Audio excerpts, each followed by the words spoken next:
Hey everyone, welcome to this video tutorial on C++ full course by SimpliCode.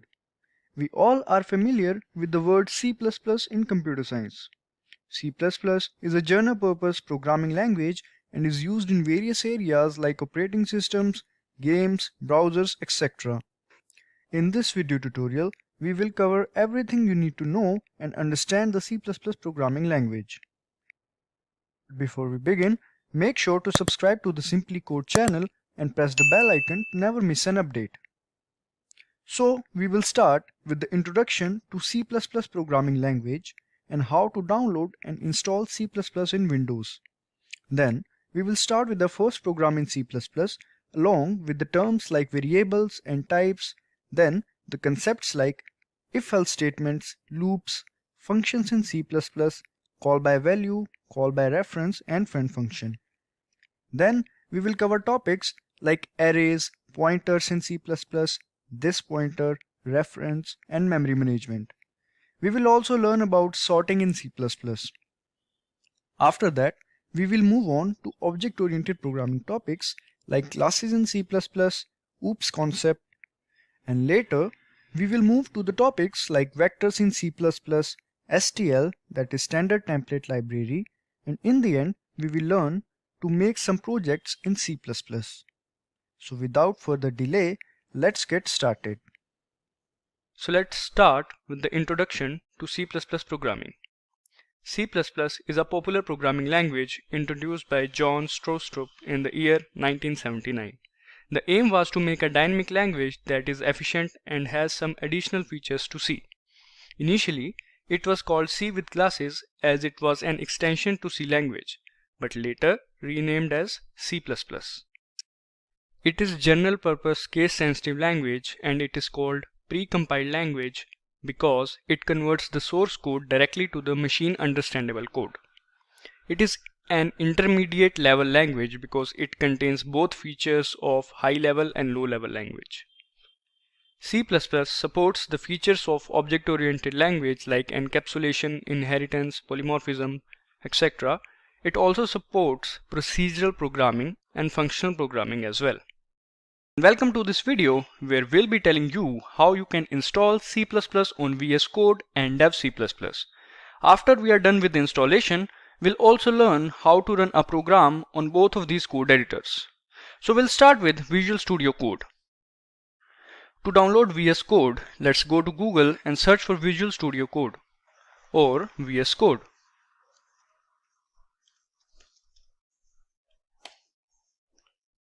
We'll click on this first link. This is the official web page for downloading the Visual Studio Code. And we'll now click on this download for Windows blue button. And now we'll click on download now. Here it is getting download, and as you can see, thanks for downloading Visual Studio Code for Windows.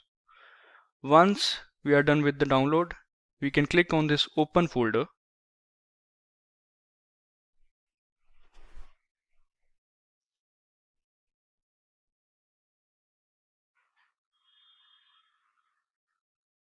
Here it is. Now we need to install this file, so we'll double click on this file. And this is a setup wizard. We'll click on this I accept the agreement. And we'll click on next. As we have accepted the license agreement, now we can select our destination folder or we can leave it as it is. But make sure there must be 293.2 MB of free space on that particular disk space. Now we'll click on next. Here we can again click on next. There is no need to change over here. And now you can click on this create a desktop icon button or anyone else as per your choice. Now we'll click on next. And now we'll click finally on install. It is getting installed. It will take some time.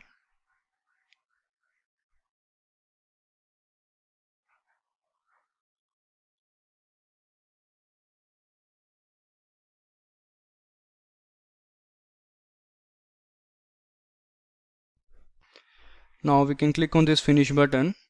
Launch Visual Studio, we have marked it. It is already marked. So when we click on this finish button, it will launch the Visual Studio Code.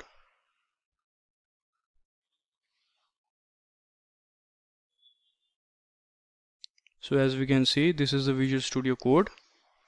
So as we have installed VS Code, now we have to configure it so that the C++ programs can run in this code editor. So in order to do that, we need to add some extensions. So we'll click on this extensions button. Now here we will write code runner extension. We'll write code runner, and this is the extension. We'll click on this install, and it is getting installed.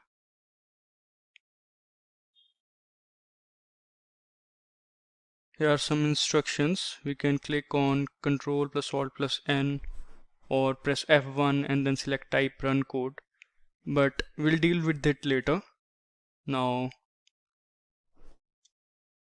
we'll add another extension, that is C/C++.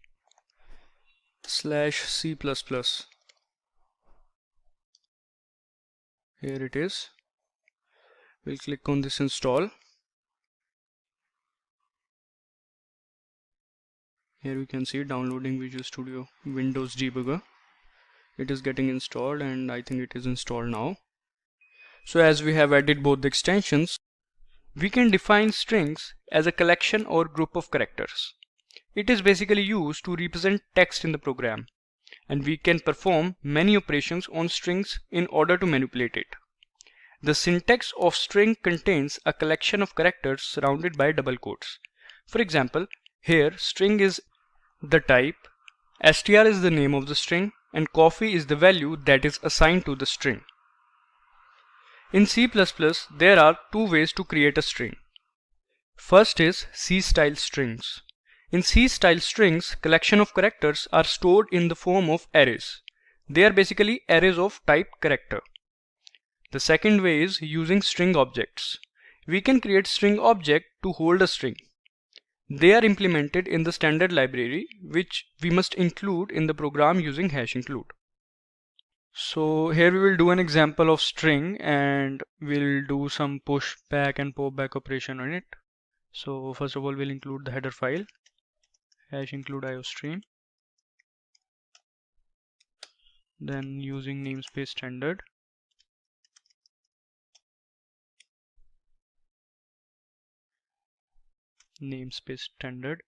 Okay, now we'll start with int main.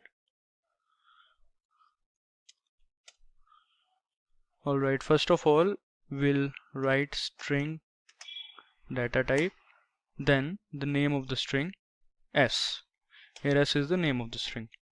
Alright, now first of all, we'll display a message to enter a string. So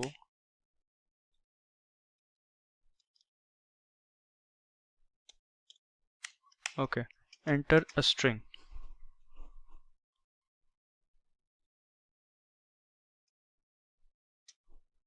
Now get line.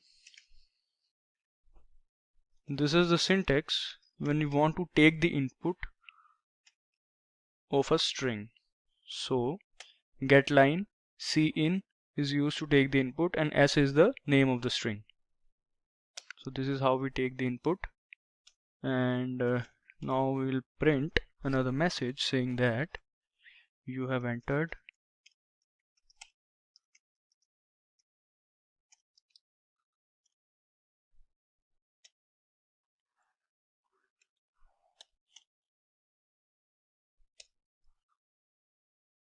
Now here we will print the string s.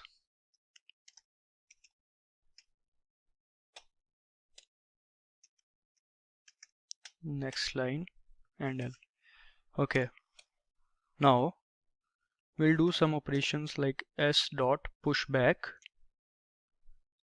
This will add an element at the end of the string.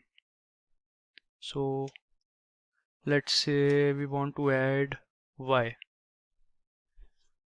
So we'll write y inside the bracket, s dot pushback, and inside the bracket with single quotes we'll write y.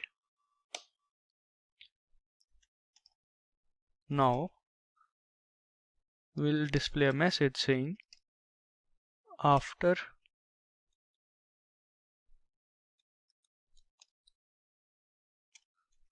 using pushback function,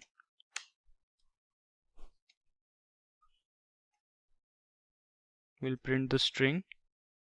That is, after using the function pushback, the string would look like this. And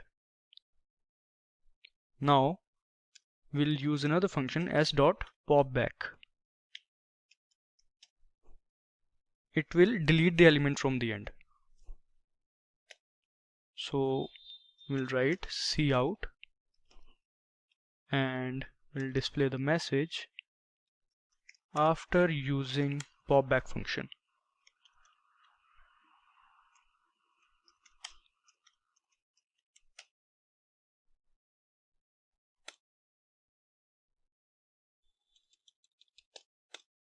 Let's write popback only and we'll print the string.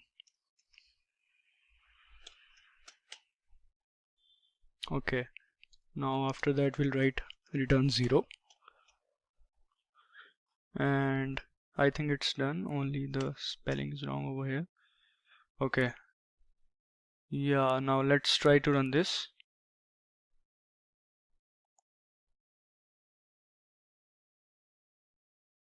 As we can see the message, enter a string. So let's say I have entered Barcelona. So you have entered Barcelona after using pushback Barcelona y, because we have used y over here. We want to add y at the end of the string. So after using pushback Barcelona y and popback function after that we have used, and we know that it will delete the element from the end. So here we can see there is no y. Popback function have deleted the element. So this is our output. Next is if-else statements. If-else are two conditional statements that are generally used when we want to run the code based on some conditions. We run a block of code which is inside if statement only if the condition is true. For example, if the number variable here is equal to 10, then only the block of code will execute and will print the message you got it. Otherwise, it will run the else block and display the message written inside that block, which is not this one. So first of all, we'll create a new file. We'll go to File and click on this New File.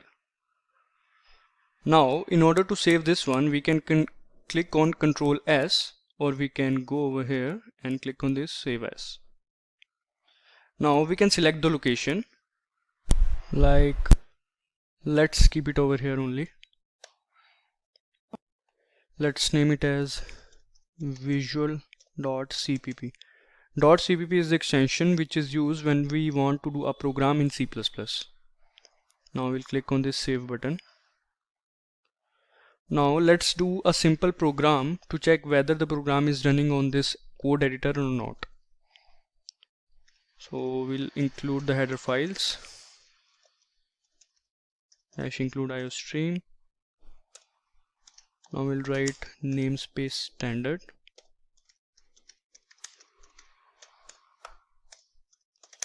Now we'll write int main. Now inside int main we'll display a message, welcome to this video.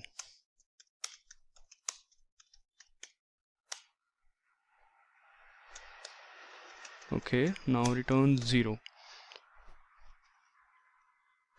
Make sure to save this after making changes, or you can click on Ctrl S, or you can go to File and click on this save. So once you have saved the program, now you can run it. We can click on this play button. It will run the code. As we can see in the output, welcome to this video, we can see here it is. So It means our program is working. It is running fine. Now let's do another example in which we will take the inputs from the user. So let's make a new file. We'll go to file and click on this new file. Now we'll save as and we'll write visual2.cpp. Alright, in this program we'll take the input from the user. So start with header files #include iostream. Our spelling is wrong. #include iostream, after that using namespace standard.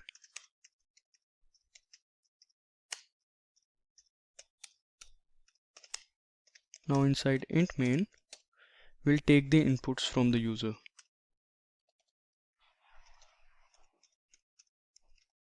We'll display the message, enter the first number.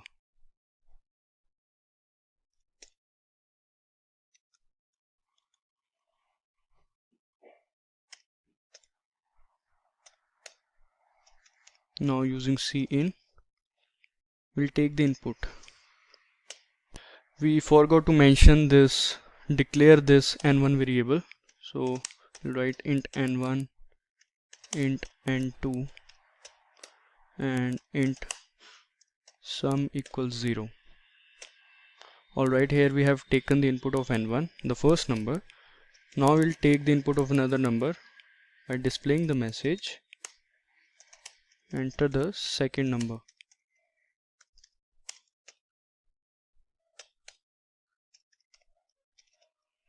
We'll write n2. Now we'll add both of these, n1 plus n2, and we'll display the result. We'll write end line so that it looks good.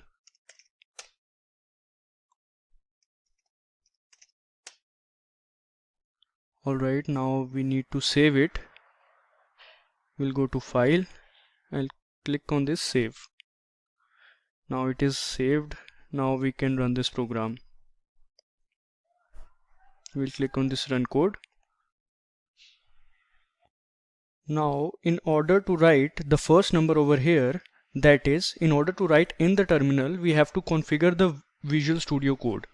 And to do that, we'll go to file and we'll now go to preference, and in the settings we'll click on the settings, and here we will type run in terminal.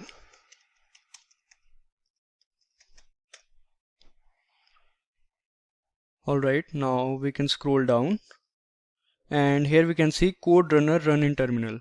In my VS Studio it is already marked, but you have to mark this if you want to write in terminal or enter the inputs in the terminal. Alright, once you have marked this, you can close it and then you can Control S, that is save, and then you can close the VS Studio and then open it again.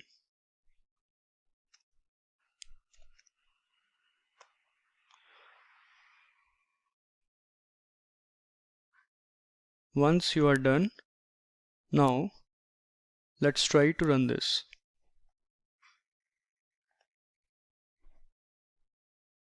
So now you will be able to write the inputs, like let's say 4.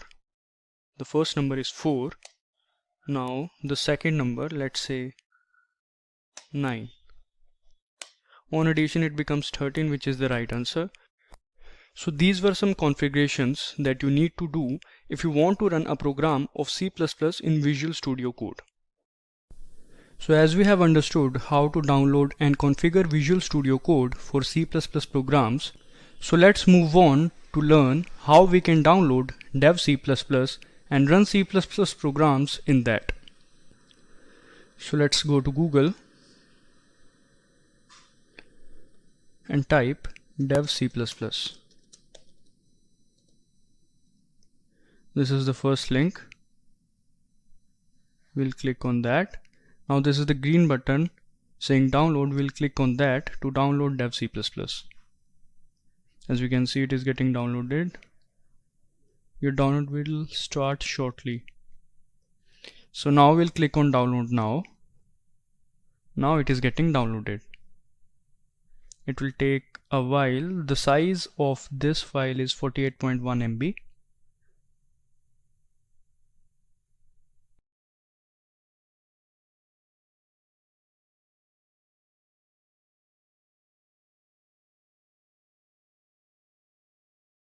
So as you can see, the downloading is almost done.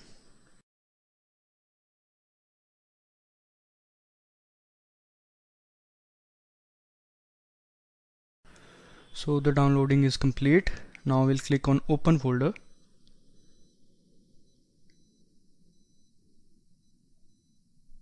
Here it is, dev C++ setup.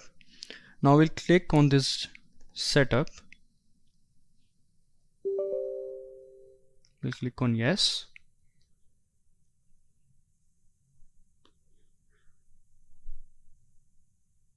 The setup is loading.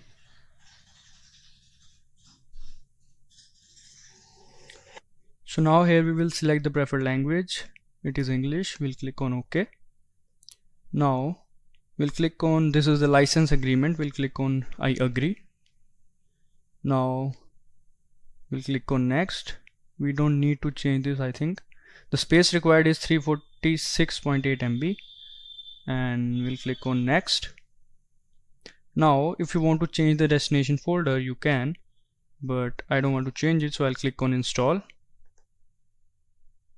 Now it is getting installed. It will take a while.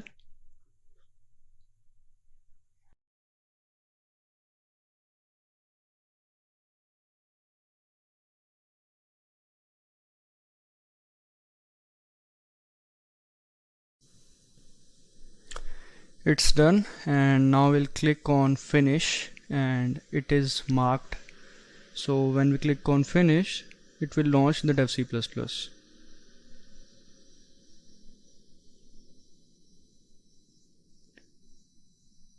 So here we have to select the language. It is English, so we'll click on next. Here again we'll click on next, and now we'll click on OK. So this is our code editor, that is dev C++. So let's write a code. First of all, let's create a file. We'll go to file and go to new, and we'll click on source file. Alright, now we need to save this one, and in order to save this, we'll click on file, then we'll go to save as, and now we'll select the destination and name it as dev.cpp.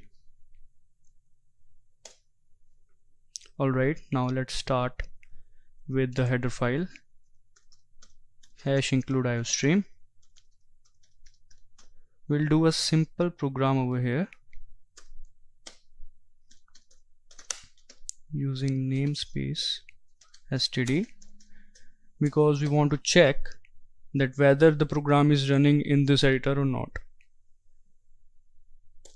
Namespace std. Now we'll write int main. Inside int main we'll display a message, welcome to dev C++. Alright, after that we'll write return 0. Now let's try to run this, and in order to run this program, we'll go to execute, and now we'll click on compile and run. Here this is the pop-up, welcome to dev C++. As we can see, this is the output. Now press any key to continue, it will close this window. So our output is correct, welcome to dev C++. So this is how you can run a program in dev C++, and our program was also working fine in the Visual Studio Code. So this is how you can download both of these code editors to run the C++ programs. Today we'll be discussing about loops in C++. So let's begin and see what's in it for you. So we are going to be learning today about while loops, what is a loop, then different types of loops like for loop, while loop, do while loop, then there is nested loop. After that, there are control flow statements like break and continue.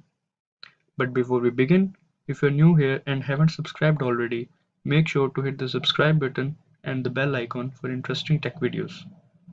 So let's start with the first topic, that is while loops. In order to perform a particular task or operation many number of times, we need loops. These are used when we want to execute a block of statement repeatedly rather than just writing those statements again and again. For example, imagine you want to display your name on the screen 50 times. Now to do that, there are two methods. Method 1 is writing your name 50 times by doing the hard code. And method 2 is writing your name once with the loop condition, and your name will be automatically displayed 50 times. Now it is pretty obvious that you would prefer the second approach because you don't have to put effort in writing your name 50 times. Plus, it is easy to write code in few lines. So method 2 is the functionality of loop. It reduces time in writing the code, plus it increases the simplicity. Now let's understand what is a loop. Loops in computer programming is a series of tasks that are used to run some particular code repeatedly until a specific condition is met. Loops tells the computer when to start the condition and when to stop it. Now, this is a basic flow of a loop. After the initialization, the condition is checked. If it's true, then the block of statement will get executed as long as the condition is true. And if the condition is false, the loop will terminate. Depending on the program, different types of loops are used in different times. So let's first see different types of loops. First is for loop, then while loop, then there is do while loop. After that, there is nested loop. These are four types of loops in C++. So let's discuss these loops. First is for loop. It is a repetition control structure that is used to iterate a piece of code based on the condition is true or false. If the condition is true, the statement inside the loop body is executed, and once if it returns false, the execution of statement will get terminated. And after every execution of for loop, the increment or decrement parts will update the loop counter. Now let's move on to the while loop. In this loop, the condition is evaluated first. If it's true, then the set of instructions inside the loop body will execute, and this will happen repeatedly until the condition becomes false. And when it becomes false, the loop will end. Now the main difference is we use for loops when we know the number of times the body of the loop needs to run, whereas we use while loops when we don't know the accurate number of times the body of loop needs to run. Now moving to the next loop, that is do while loop. This loop is quite similar to the while loop.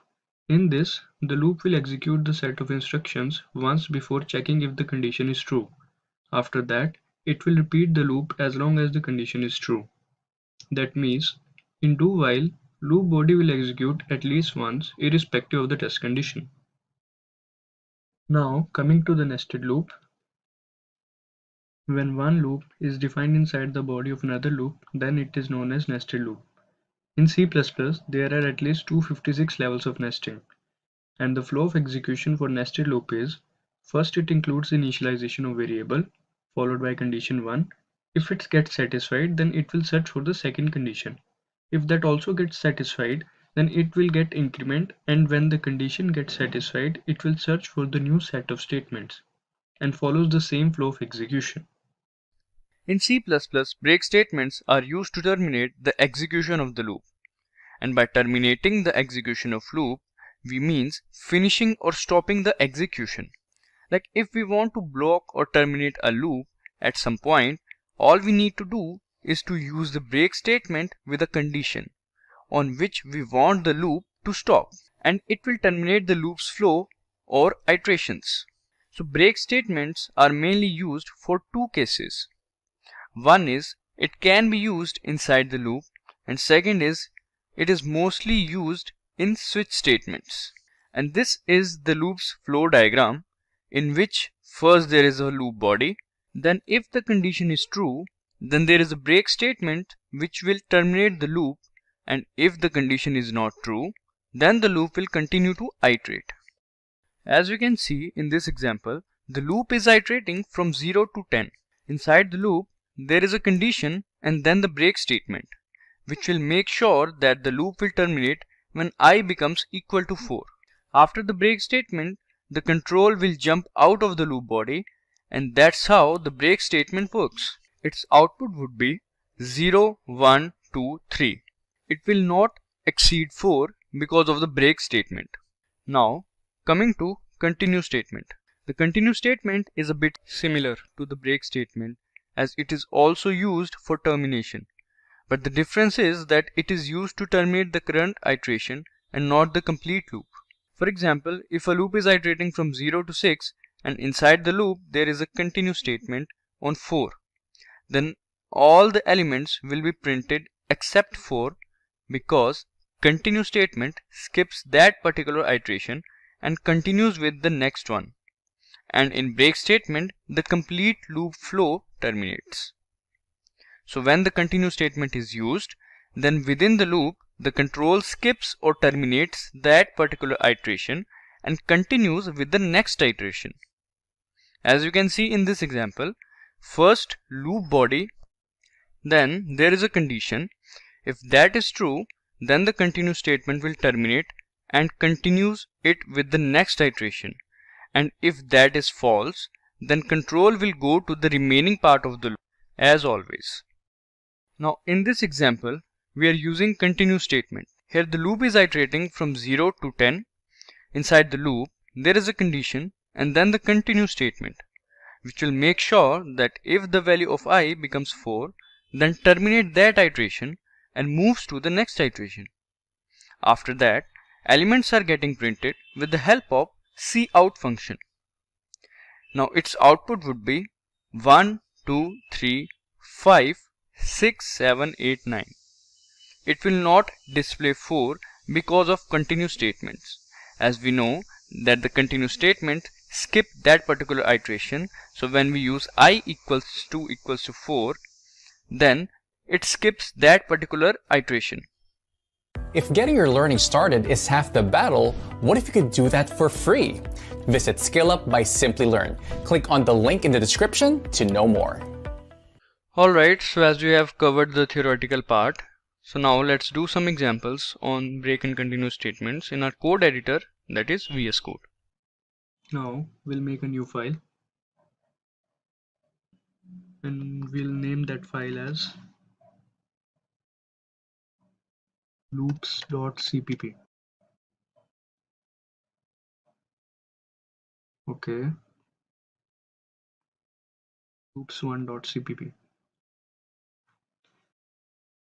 Now here we will do a program in which we have to print the digits from 0 to 10 using for loops. It will be a basic program just to understand it. We write the header file #include iostream.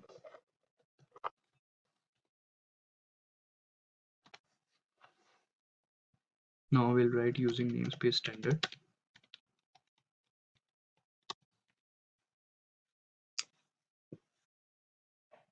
Now here is the int main. Now we'll write the for loop with a for keyword. Inside the for loop, we'll initialize I with 0. Now we'll put a condition I less than equal to 10, which means the loop will keep on executing until I is less than 10. Now we'll put increment I++. Now inside the loop brackets, all we have to do is to print I, so that all the digits get printed. So now let me tell you, here what we are doing is, we are just making the loop to run from 0 to 10. As we can see that I have made I 0 to I less than equal to 10. That means loop will move from I 0 to 10. Now let's try to run it.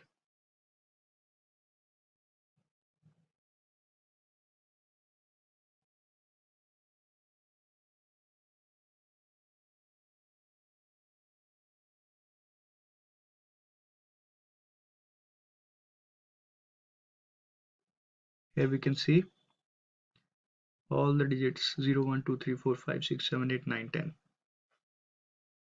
Here is our answer, and let me tell you one thing more. To put return 0 after the loop, it's a good practice.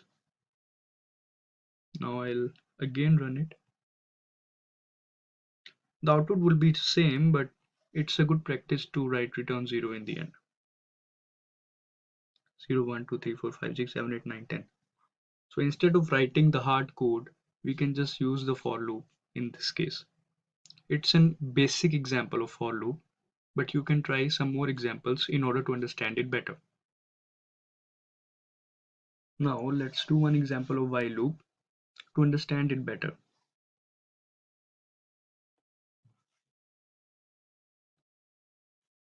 We'll be doing a basic example of while loop in which all we have to do is to print Happy New Year 11 times.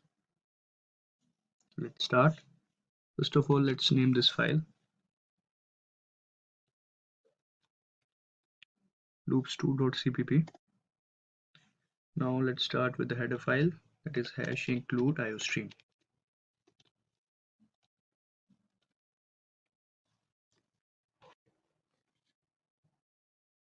Now we'll write using namespace standard.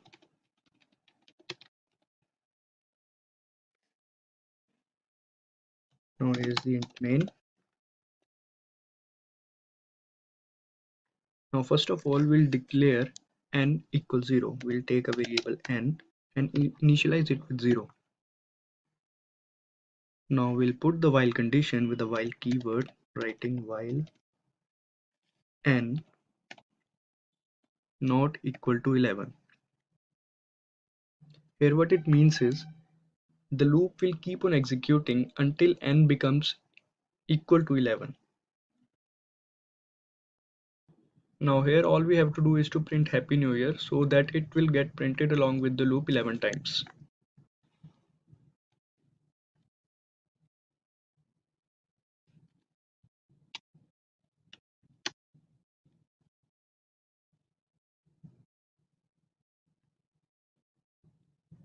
Handle. Now we'll write n plus plus. We have written n plus plus so that the loop will keep on incrementing every single time. After that, now we'll write return 0 outside the loop. Now we'll try to run this. So here's our output, Happy New Year 11 times. So this is how it's done. This is again a basic example of while loop, but to understand it better, one must practice some more examples on it. Now let's do one example of do while loop also. Let's make a new file.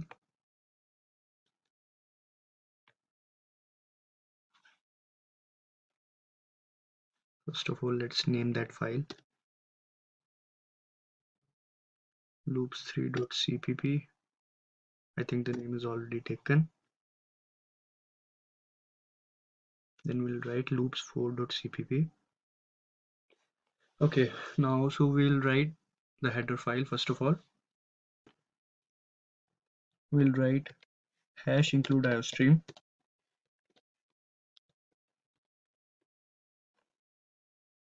After that, using namespace standard,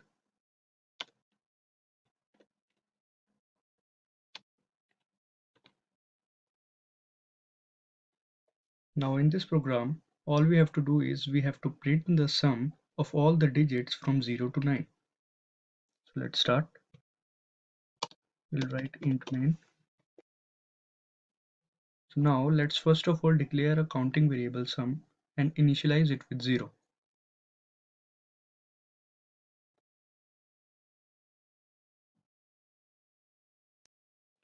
Now we'll initialize another variable I with 0.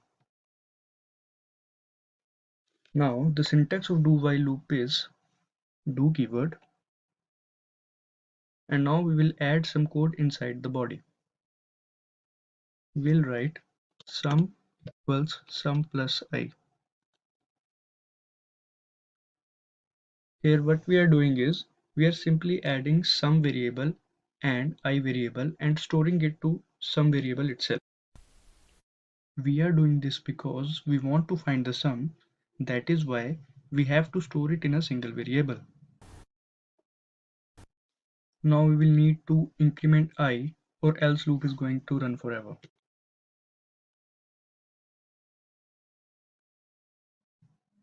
Now we will write while I less than 10. We have written I less than 10 because we want to find the sum from 0 to 9.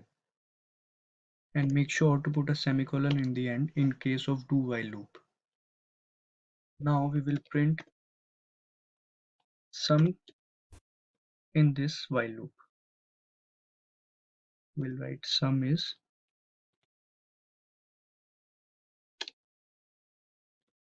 some variable. Now this loop will keep on executing till I is less than 10. Now in the do while loop, sum is calculated by repeated addition and increment. In each repetition, it is checked whether the number I is smaller or equal to the inputted number. If it is smaller, then the loop continues, but exits the loop if it isn't. After the control exits from the loop, sum is printed. Now let's try to run this code.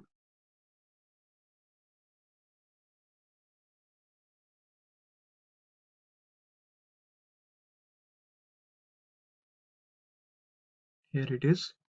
Sum is 45, which is the right answer. This is our output. So this is how it is done in do while loop. So now let's do one example of our last loop, that is nested loop. First of all, we'll name the file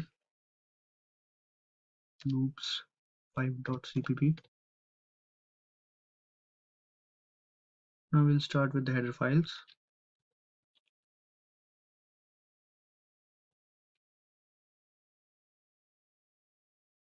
Now using namespace standard,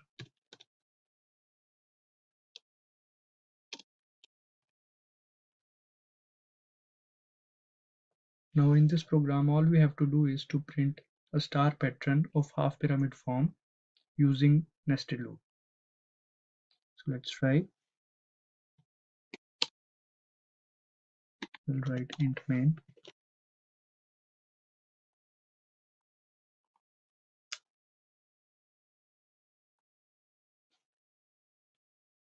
Now let's initialize two variables, that is I and j. Now let's say we want to make a half pyramid of 10 rows. Then it means we need to run a loop which runs for 10 times. So let's write for initialize it with 0, I less than 10, I plus plus. Now here we have written I less than 10. Instead of this, we'll write I less than equal to 10 because we want the 10th row to be printed also.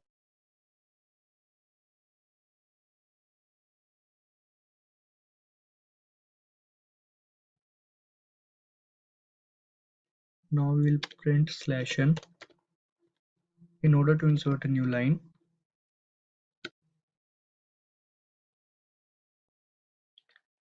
Now we'll write another for loop which will decide number of stars in a particular row. So we'll write j equal to 1 because this for loop is for the column section. Then j less than equal to I, which is a row, then j plus plus.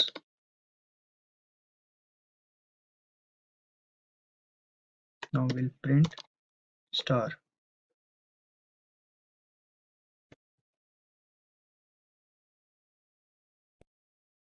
Now one more thing, instead of 0 we'll write I equals to 1 because we want to print stars from 1 to 10. So now let's discuss its working. Initially we have I equals to 1, that is the outer loop value. Now, for this value, a complete run of jth loop is happening, that is j equal to 1 validated by j less than equal to I. Now, this condition is used because the pattern which we are gonna build is having increment of star as the number of rows increments. So for I equals to 1, j equals to 1 is executed. Then j++ is done, which increments the value of j to 2. Now j equals to 2 failed to execute as 2 is less than equal to 1 is false. Therefore, only one star is printed. Again, we go to ith loop. Now for I equal to 2, we'll check every value of j which can be executed, that is 1 and 2. Since only two values can be true, therefore 2 stars are printed. Similarly, we check for I equal to 3, 4, 5 and so on till 9, as we have the condition I is less than 10. So now we'll try to run this and check whether the pattern is printing or not. Here it is, half pyramid form using stars with the help of nested loops. So this is our star pattern. We can make some more different types of patterns using nested loops, but we have done only one example in order to understand the concept. So now let's move to our control flow statements and let's do some examples of them. Okay, now make a new file and let's name this file as control1.cpp. Now we'll write the header file and the namespace standard as we have done previously. So let's do it. #include iostream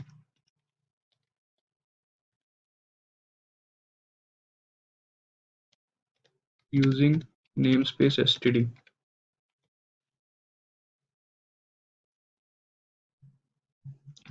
Now here we will write a program in which we have to print the numbers from 100 to 200, like 110, 120, 130 with a gap of 10. But after 150, we will terminate the ongoing loop. Now how can it be done? With the help of break statement. So let's start. First of all, we'll write int main.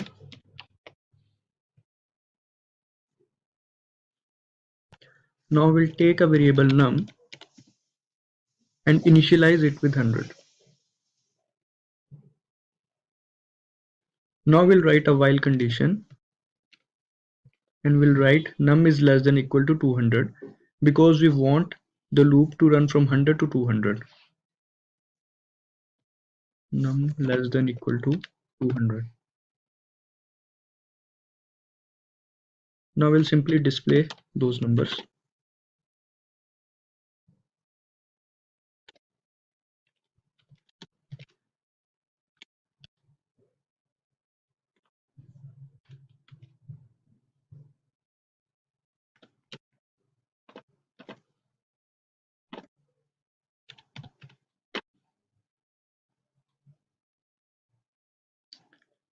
Now we'll write an if condition that if num equals 150, then we'll terminate the loop.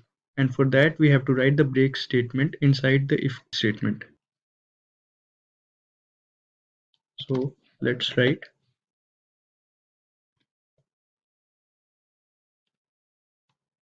if num equals 150, then we have to break the loop. Write the break statement. Now after that we'll increment this by 10. We're incrementing this by 10 because we want the numbers to be printed like 100, 110, 120 like this. That is why we are incrementing it with 10 and not with 1. Now we'll write out of the loop just to be informed that we are finally out of the loop.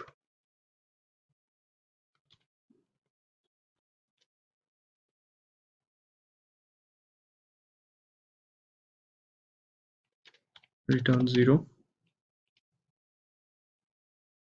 Now we'll try to run this.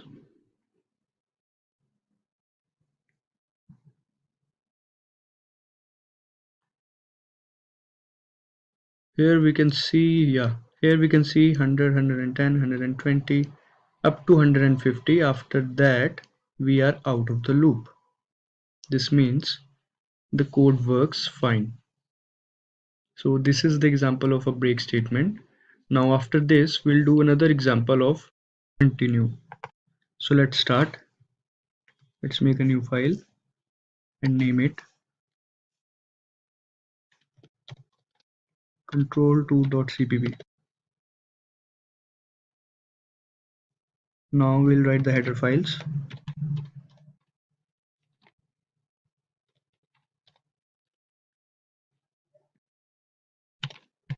Using namespace standard.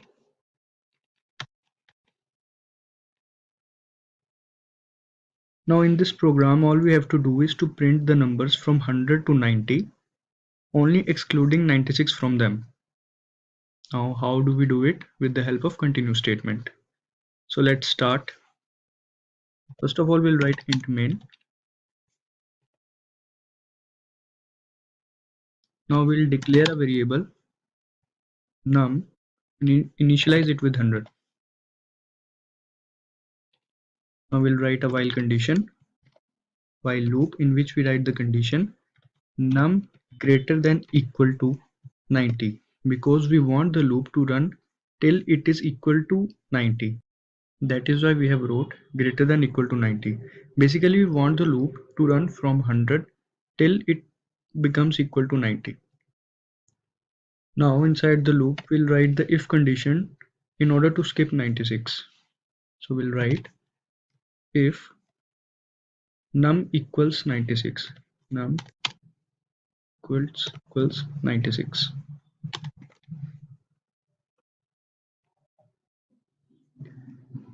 Now we'll use a decrement operator because our starting point is 100, our ending point is 90. That is why we have to use the decrement operator. Now continue statement. After that, we'll write value is, and we'll write the variable num.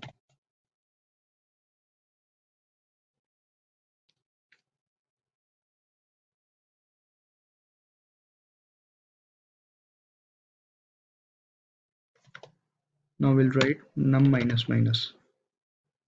Here we are writing minus minus because we want it to get decrement after printing also. That is why we have written num minus minus after printing num. Now let's try to run this also. Hope it works.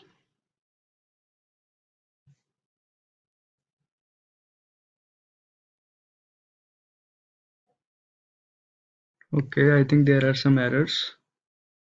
So some brackets were missing.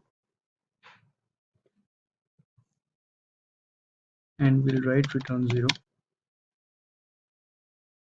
Now we'll try to run it.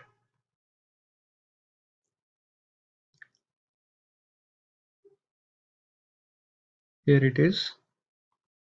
As we can see, 100, 99, 98, 97, but 96 is missing. So this is all we have to do in this program. And this is the basic example of continue statement. In order to understand these examples better, you must try more examples on each of these loops and control flow statements so that it will be easier for you all. Today we'll be discussing about C++ functions. So let's go ahead and look what's in it for us. First, we'll discuss what is a function. Then we'll understand why we use functions. Then types of functions like built-in function and user-defined function. Then function declaration. After that, function calling.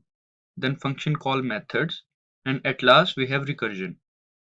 Also, don't forget to subscribe to our channel and hit the bell icon to never miss an update. Moving on to the first topic, that is what is a function.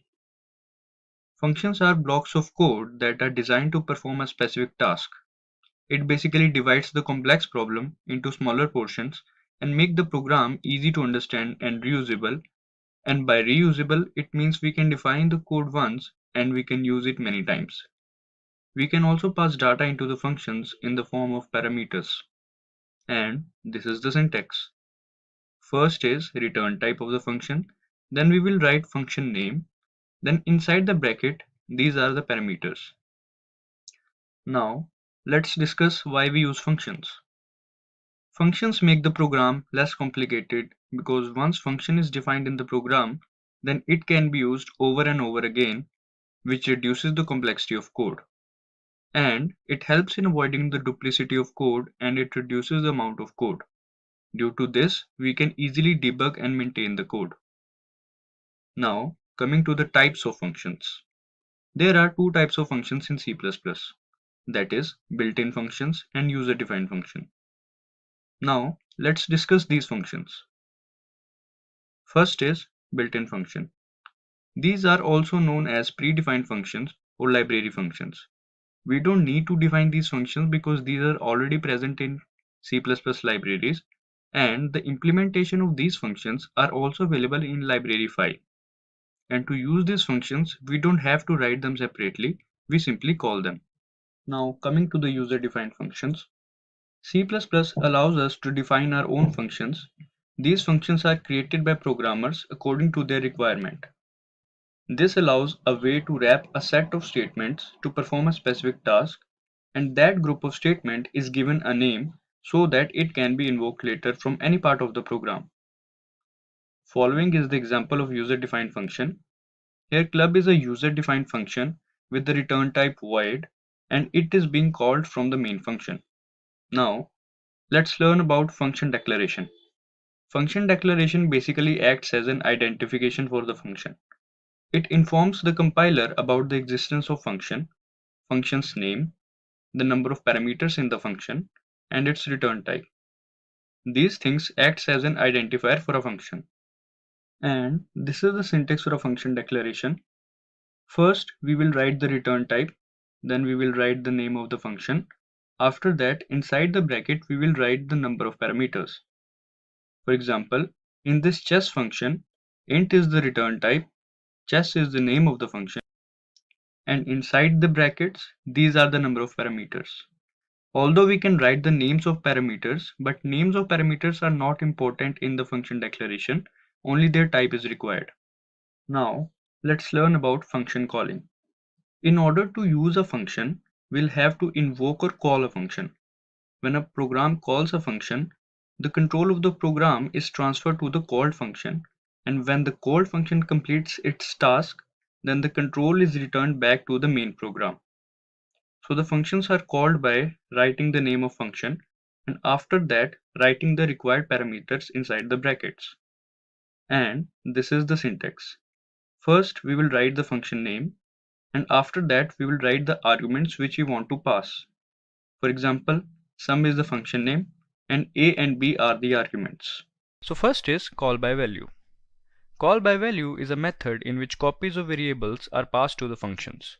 And as the copies of variables or arguments are being passed, so that is why the changes that are done inside the function does not affect the arguments. And this is the syntax. Inside int main, we can see that we are calling a function and passing the values. Here val1 and val2 are the actual parameters. These are those which are passed to the functions. And inside the brackets of called function, we can see n1 and n2. These are formal parameters. Formal parameters are those which are received by the function. So here we can say values of actual parameters, that is val1 and val2, will be copied to the formal parameters, that is n1 and n2. Now let's have a look at an example in which we are swapping two numbers. As we can see, inside int main we have assigned 120 to x and 150 to y. After that we have called a function named swapIt, and inside the brackets we are passing the values of x and y, and these values are getting received by called function, and inside that function there is a logic to swap the code with the help of temporary variable temp, and these values of x and y are then displayed inside int main. But its output is same. X is still 120 and Y is still 150. There is no change after swapping it also. So this shows that actual value of the variable is not getting modified. This shows that changes done to the parameters inside the function does not affect the arguments. Now let's learn about call by reference. In this method, instead of passing the arguments, the address of the argument is passed to the formal arguments of the function, and the address is used to access the actual argument referring to the same location, so any changes that are made gets reflected to the actual parameter. This is the syntax of call by reference, in which we have assigned 200 to the variable num, and then the address of this variable is passed to the function and 20 is assigned to it. Now on displaying the output, the value would be 20 and not 200 because the value is assigned to the memory location. That is why change is getting reflected. Now let's have a look at an example of swap. This is the same example as that of the call by value, but instead of passing the copies of variable, we are passing the address of the variable, and inside the function values are getting swapped with the help of temp variable, and then it is getting displayed in the main function. In this case, we can see in the output the values of variables are actually swapped. M is now 300 and N is now 250. Now let's do some examples of call by value and call by reference in our code editor, that is VS Code. Now we will do an example of call by value in which we will try to change the salary with the help of a function. So let's start. First of all, let's make a new file and name it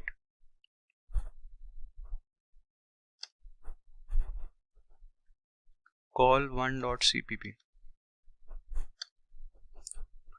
Now we will include the header files #include iostream. Now we will add namespace standard.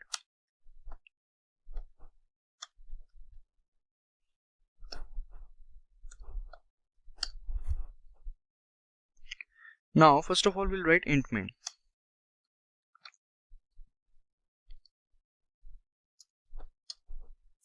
And we will declare a variable sal and assign a value 27,000, let's say salary, to this sal variable. Now we will call a function. Let's name that function as salary underscore change. And now inside the brackets we'll write sal, as we know that in call by value we pass the copies of the variable. So now we'll display that variable. We'll write value inside main.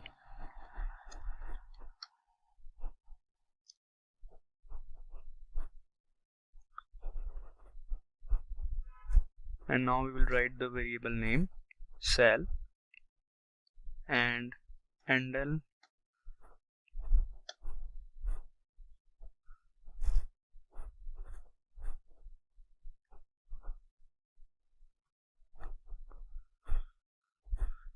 now return 0. Now let's make the function salary change. We'll write void salary underscore change. It's void. Now here we will write int, the data type, and the variable s, that is the formal parameter. Sal here is the actual parameter and s is the formal parameter. Now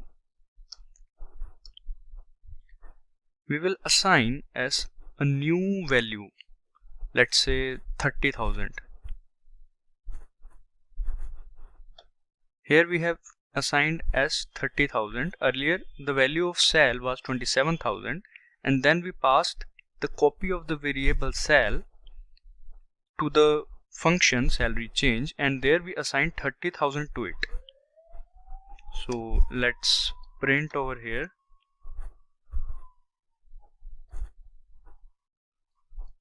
value inside function.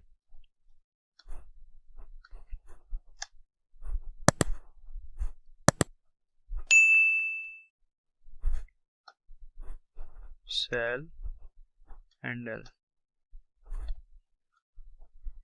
Here we have to write S because the variable name is S. Okay, now let's try to run this.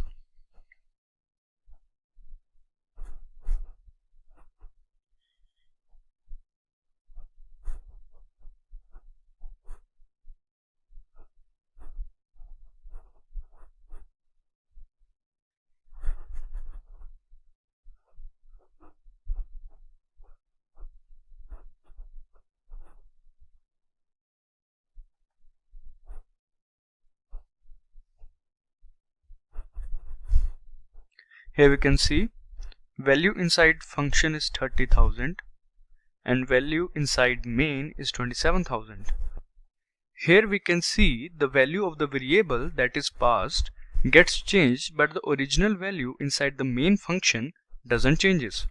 So we can say changes are not reflected to the original value, which happens in call by value method. So now let's do one example of call by reference. Let's make a new file, call2.cpp. Let's include the header files, #include iostream,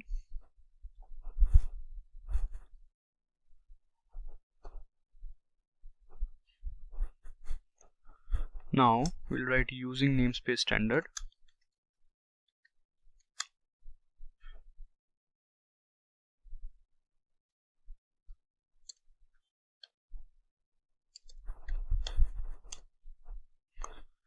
Now we'll start with int main. Here we will declare a variable sal and assign 27,000 to it, as we have done previously. Now we'll call a function named increment.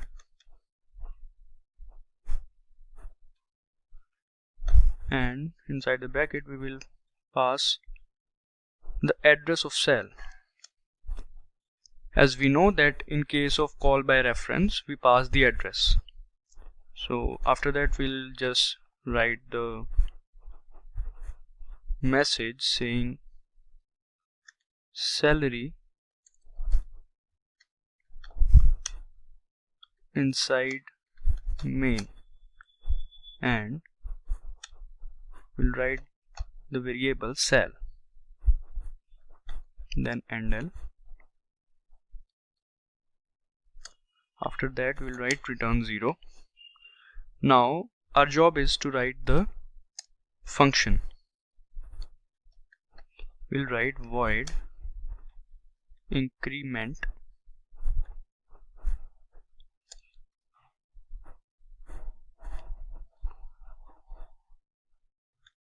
and here we'll write &sign s, because here we are passing the address, not any copy of the value or the variable. Here we are passing the address of the variable, so that is why we have used &sign. Now we will simply write the logic to increment. So we'll write s equals s plus 5,000. Let's say we want the salary to increment by 5,000. Then we will display the variable s. So first of all we'll write the message salary inside function.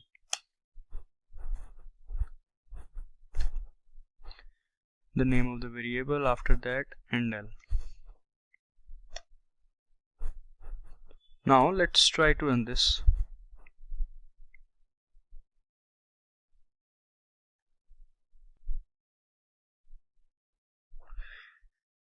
Here we can see that the salary inside the function is 32,000 and salary outside the function, that is inside the main function, is 32,000 as well. Here we can see that the changes are reflected to the original values as well in the main function, and we know that in case of call by reference, any change inside the function is reflected outside the function because we are passing the address of the variable. So this is our output, 32,000 and 32,000. So these were some basic examples of call by value and call by reference. Now here we will do a program in which we have to do the sum of two integers with the help of function. So let's first of all make a new file, function.cpp. Okay, so let's start. First of all, we'll declare the header files, that is hash include iostream.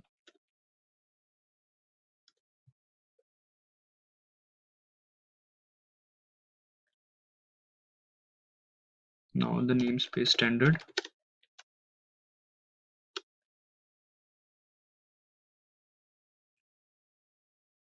Now we'll write int main.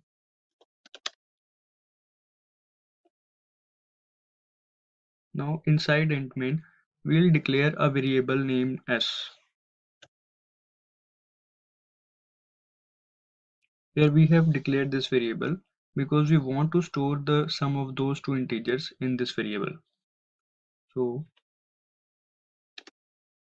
we'll call the function, let's name the function as sum, and let's assume the variables to be 5 and 5. Here sum is the name of the function and 5, 5 are the arguments. Now we'll make the function sum.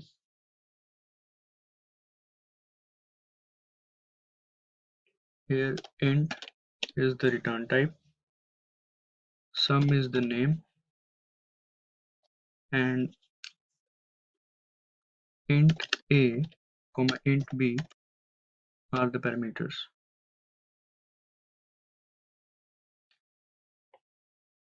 So in this function, we'll write the code to do the sum of these two integers, and for that we have to store the sum in a variable. For that, we will now declare a variable c. Now we will write c equals a plus b. Here we are storing the sum of a plus b into the variable c. Now as we know that the return type is int, so we have to return the variable instead of printing it. We'll write return c. Now in the main function, we'll print that variable. We will print the variable s because after the function completes its task of addition, the output will come back to the calling function, which is getting stored in the variable s. So we'll write the result is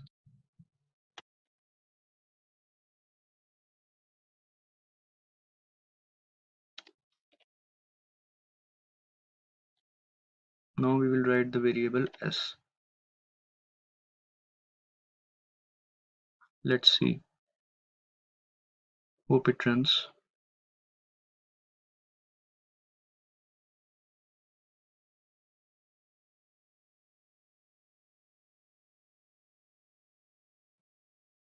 The result is 10. 5 plus 5 on addition will get 10. Let's write 3 and again try to run this.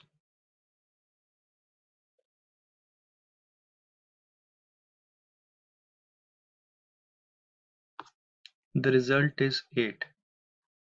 5 plus 3 equals to 8. So this is the right answer. Now we will do another example of C++ function in which we have to find the larger number or greater number among two elements. So let's do that.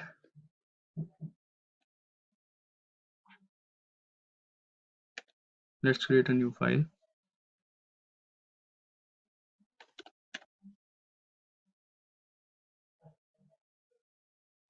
function1.cpp. Now we will include the header files hash include iostream.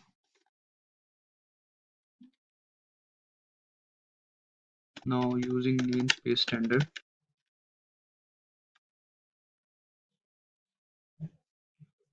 now first of all we'll write the int main. Now the variable n1. Now we will declare another variable n2. These are the two variables among which we have to find the greater number. So we'll display a message saying that enter the first number.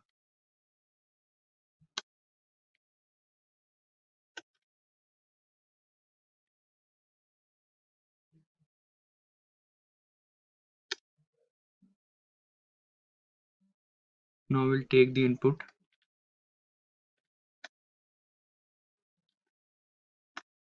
n1. Now we'll do the same for the other one. We'll write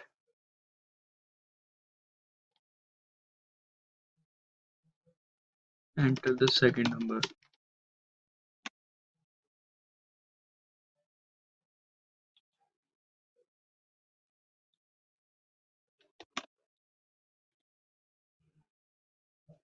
We'll input the second number. Now we have to make a call to the function named, let's say, maxi, and we will pass these arguments n1, n2.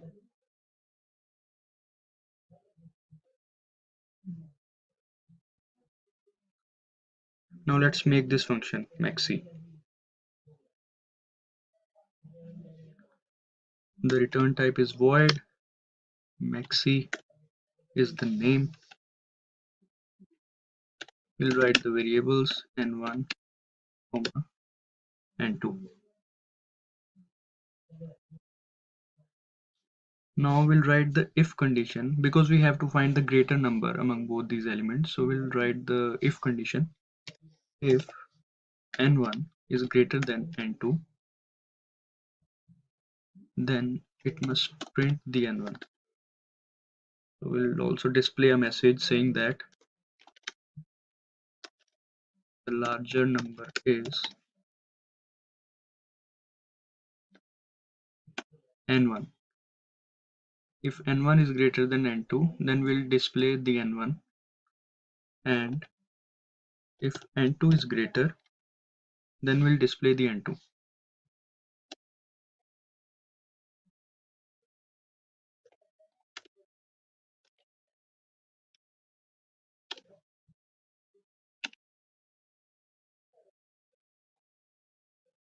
We'll write the variable n2.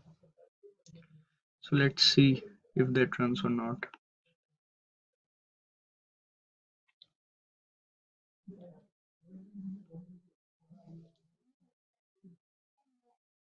I think we have to write the first number. Here we can see enter the first number. Enter the first number. So we'll write, let's say, 56, and the second number would be 78. The larger number is 78. So among both the numbers, as we know that 78 is greater than 56, so this is how we can show it with the help of functions.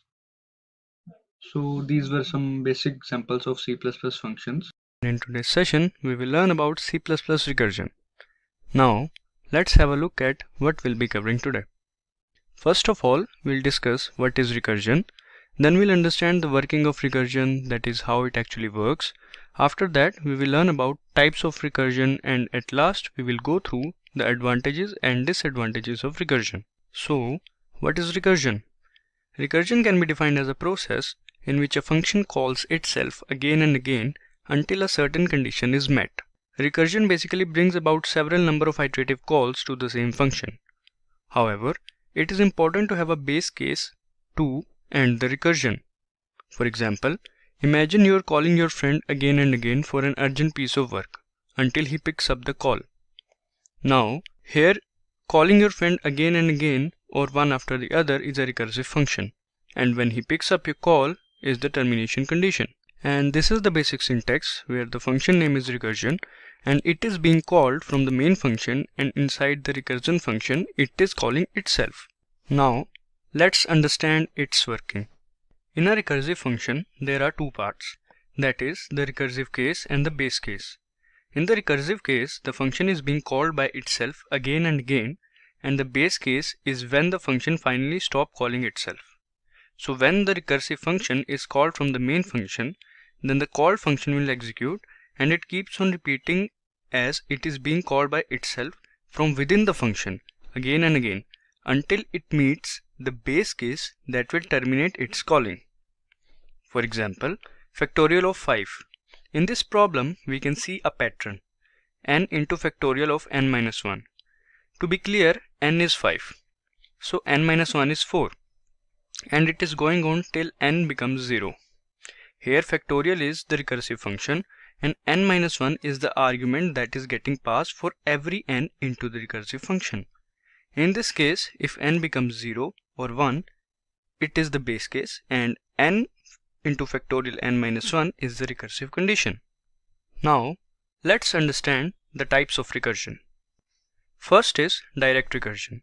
As the name suggests, in this type of recursion, function calls itself directly. For example, void recursion. Here recursion is the name of the function and is being called by itself from within the function directly. Although there is no base case in this example, but it shows the idea of direct recursion. Now, coming to indirect recursion. When a function calls itself indirectly, that is, if a function calls some other function to make a recursive call, then it is known as indirect function. For example, here recursion function is calling some other function sub, and sub function is calling the recursion function. Here both the functions are calling other functions to make a recursive call. This is called indirect recursion. Now, coming to advantages and disadvantages of recursion. The advantages are, in recursion we only need to define the base case and the recursive case. So, therefore it provides a simple and clean way to write a code. Second is, recursion is more preferred in problems like tree traversals, Tower of Hanoi, graphs, because these are inherently recursive problems. Now, disadvantages. Disadvantages are, the recursive program generally acquires more space than the iterative program. This is because after every call to the function, each function call will keep on adding to the stack until the base case is reached. Second is, it requires more amount of time because of function calls. Now, let's do some examples of recursion on our code editor, that is VS Code. Now here we will do a program in which we will find the sum of natural number up to a number which we will enter, and we will do this example using recursion. So let's start. First of all, we'll name this.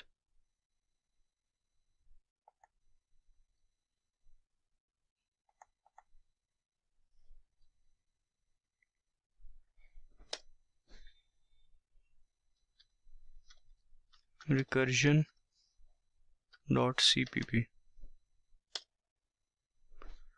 Okay, now we will start with writing header file, that is #include iostream.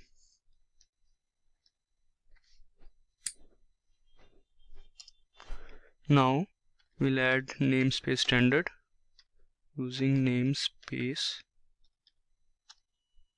std. Now first of all we'll write int main.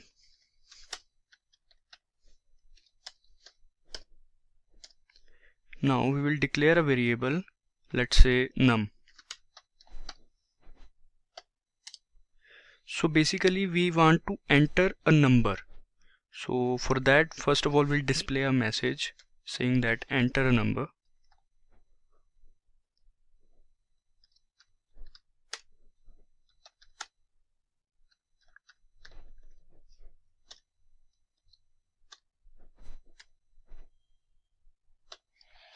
Now we'll take the input as num. So now here we will make a call to the function, and in that function we will pass the variable num, which we have taken the input of, and we will print this with a message. So let's say we'll print it like cout, and the message would be sum is, and this is the function name sum, and this is the variable which we are passing. After that, let's write return 0. Now let's make this function sum. We'll write int, the return type, sum, the name of the function, and the variable num.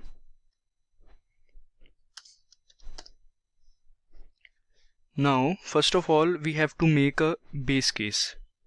So we will write the base case as, we'll make if num is not equal to 0, then here we will write the recursive case, return num plus sum num minus 1. So here we are adding the numbers with its previous number, and because of recursive condition it will keep on calling the same function, sum function, again and again till the base case, that is num becomes equal to 0, is achieved, and once it is achieved the calling would be stopped. Num not equal to 0 here means that if num is not equal to 0, then only this statement num plus sum num minus 1 will execute. Okay, so now after this we'll try to run this.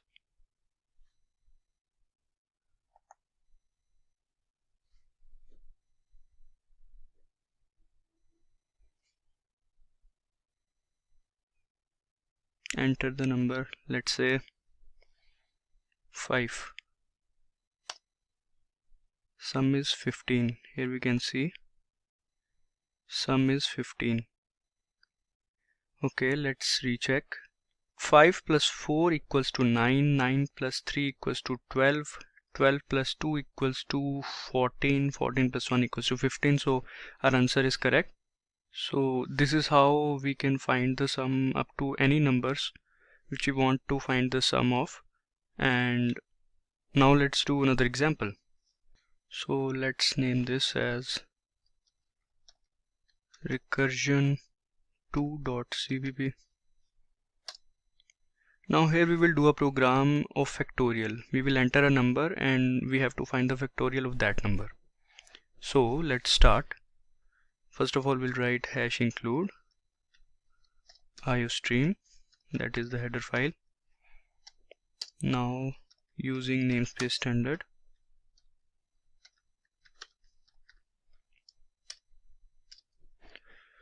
now we'll write int main.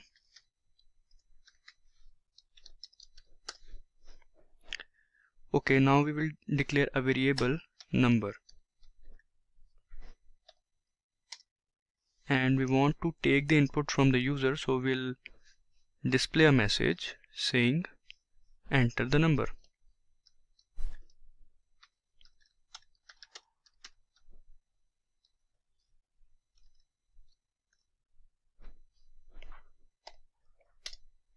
Now we will take the input, we'll write number. Now we will call a function and we will pass the argument number as we have done in the previous question. So let's do it. First of all we'll display that saying the factorial of the number you have entered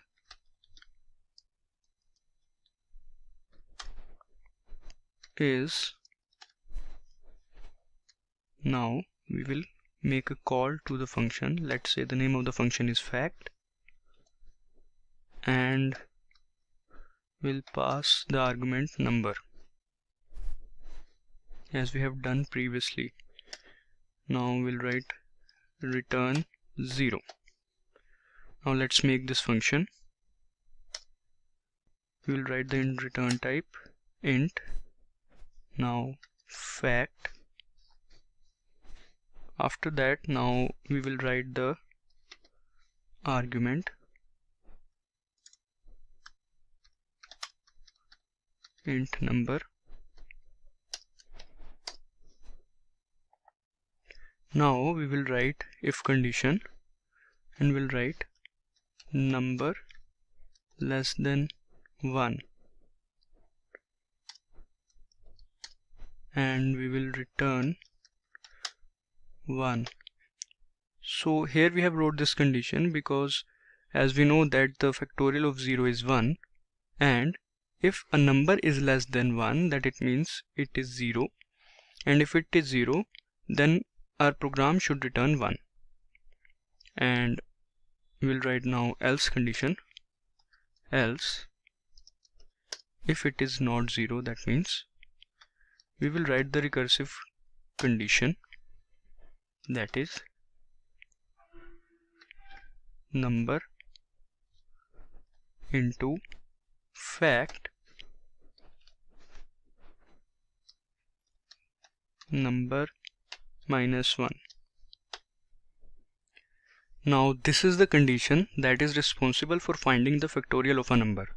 For example, if we input 5, then here we can see the condition would become 5 into fact 5 minus 1, that is 4. And this 4 will be passed as argument to this fact function. And then the condition would become 4 into fact 4 minus 1, that is 3. And it is also passed to the function. And similarly, it will go on until it becomes less than 1. Now let's try to run this.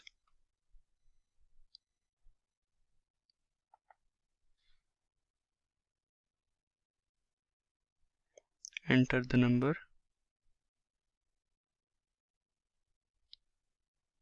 Let's say 6. The factorial of number you have entered is 720, and we know that the factorial of 6 is 720. So this is the right answer. And let me tell you, this is the base case and this is the recursive case in this program. Now after that, let's do one last example of recursion. Okay, so now let's make a new file and name this file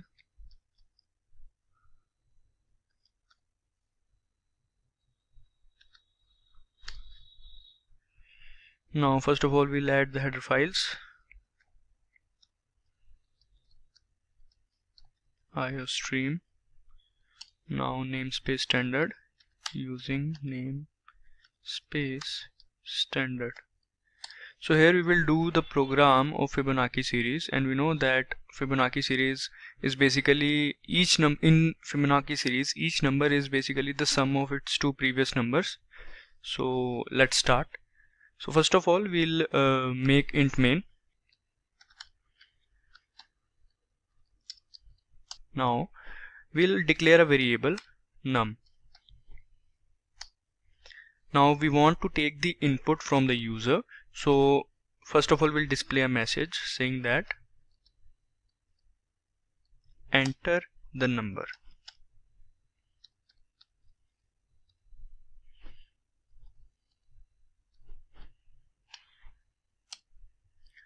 Now we'll take the input.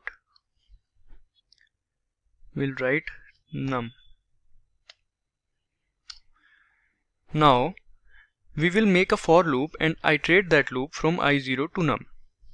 So we'll write for keyword int I equal to 0, I less than num, I plus plus. Now inside the loop we will write cout to display, and we will call Fibo function, and we will pass I as an argument because we want to print the series. So we will write cout Fibo and we'll pass I as an argument, and just for the space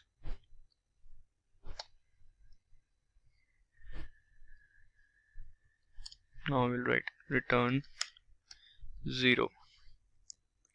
In Fibo function we have passed I as an argument because we want to print the series. So first 0 will be passed, then 1 will be passed, after then 2 will be passed, and so on. So now we will make the function Fibo. Int is the return type, Fibo is the name. Now the argument num.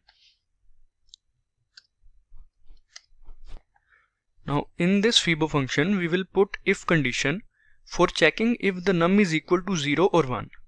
If yes, we will return the value of num, else we will recursively call Fibo using n-1 and n-2 because Fibonacci series is basically the sum of previous two numbers. So first of all we'll write if num is less than equal to 1, then return num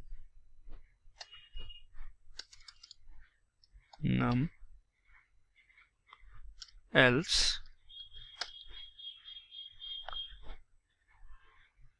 return Fibo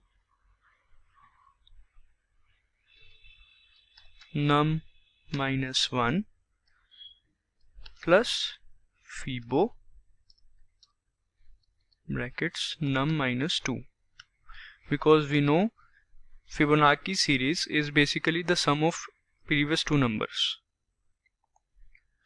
Now if the num is 0 or 1, then it will go to the if statement, and if it is greater than 0 and 1, then it will go to this recursive statement.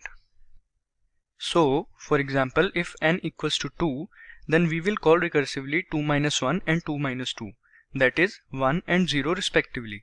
Since 2 minus 1 will give 1 and 2 minus 2 will give 0, these will be evaluated in if statement as they are less than equal to 1.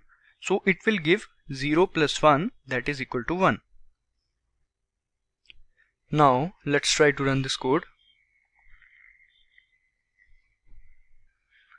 Enter the number, let's say 6, 0, 1, 1, 2, 3, 5, which is the right answer. The Fibonacci sequence for 6 is 0, 1, 1, 2, 3, 5. So this is how we can do Fibonacci series or Fibonacci sequence with the help of recursion. And I suggest you to do some more examples on recursion to understand it better. In this session, we will learn about friend functions in C++. So let's go ahead and have a look at what we'll be covering today. In this session, we will cover topics like why do we need a friend function, what is a friend function in C++, then the declaration of friend function, and after that, we will learn what is a friend class, then we will understand features of friend function and its advantages. But before we begin, make sure to subscribe to our channel and hit the bell icon to never miss an update. So first is, why do we need a friend function? Friend functions are used when we want to access the private or protected members of the class, but without the help of the objects. It helps us in avoiding the case where the functions must be a member of both the classes in order to access them. Or, in other words, a function doesn't have to be a member of both the classes in order to access the class data. A friend function is also used to perform operator overloading. Like functions, operators can also be overloaded, and because of the friend function, it is possible. Now, let's understand what is a friend function. A friend function is not a member function of the class, and it is defined outside the class. And we know outside members cannot access the class data, but the friend function can access those private, public, and protected class data. because the friend function is friendly with the class. Now let's move to declaration of friend function. The declaration of friend function must be done inside the class. The friend function is declared using the friend keyword, then the return type, then the name of the function that is made a friend of the class. Its definition is done outside the class and we don't use the friend keyword while defining it. But while declaring it inside the class, we use the friend keyword. Now, coming to the next topic, that is, what is a friend class? Exactly like a friend function, a class can also be a friend of another class. A friend class is that class that can access the data members and member functions of a class to which it is a friend. We need to pass the objects of the class to a member function of the friend class if we want to access those private and protected members.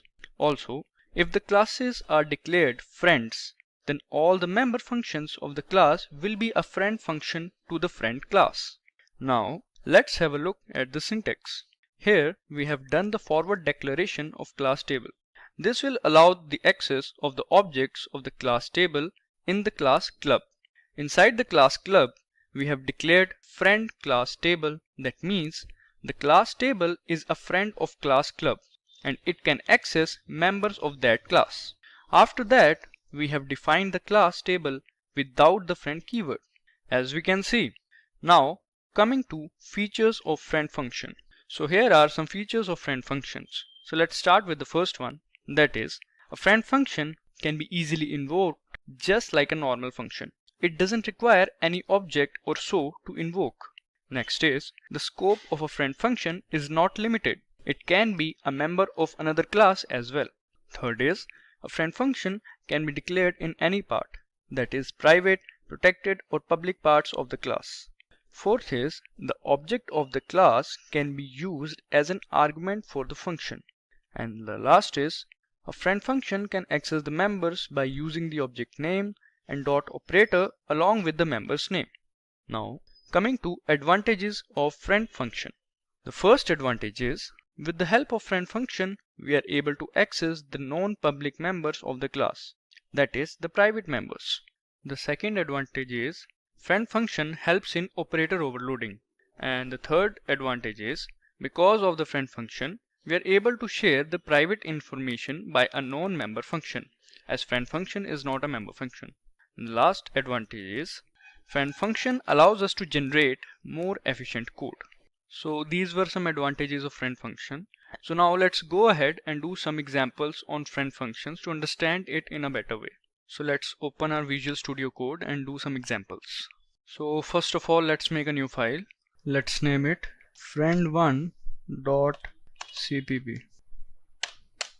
Alright. So now here we'll do a simple program of friend function. So let's start with including the header file #include iostream. Now we will write using namespace standard. Alright, and inside the main function, first of all we will create an object of a class. Let's say the name of the class is salary and the name of the object is S. Alright, after that we will simply write return 0 and we will do the rest of this after creating the class.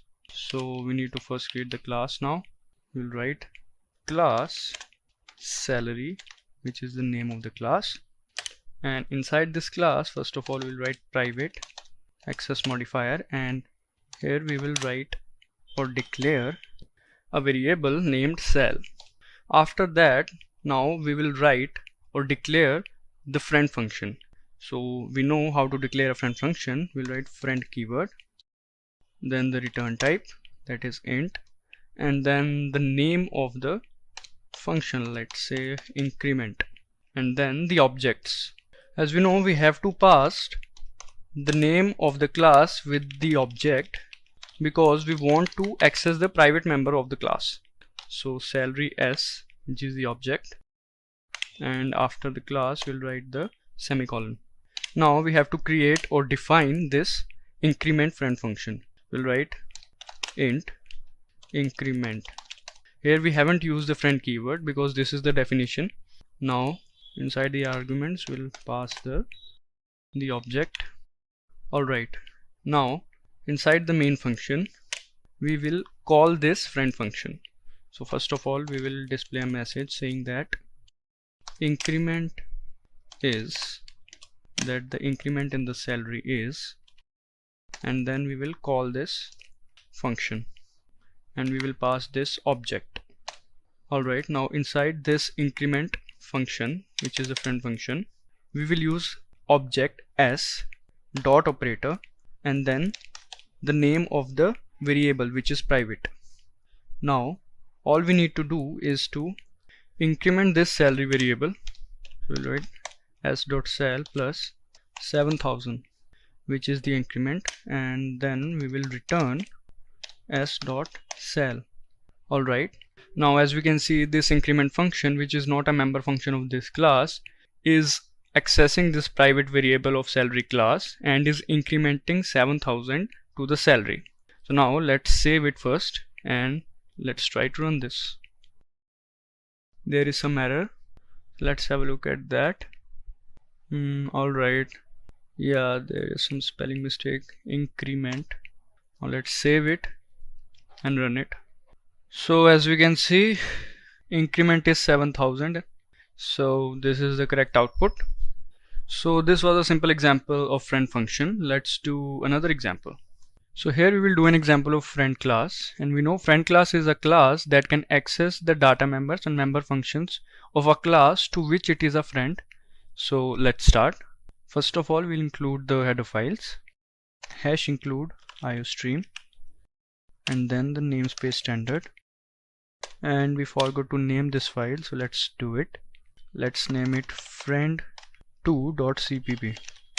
Alright, now let's proceed. Int main. Inside the main function, first of all we will create an object of a class.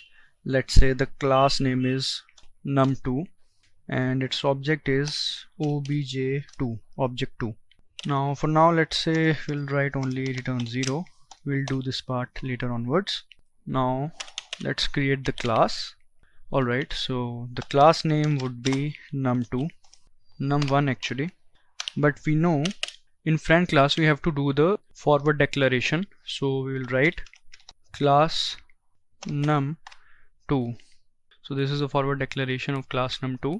Now inside class num1, first of all we'll declare a variable in private.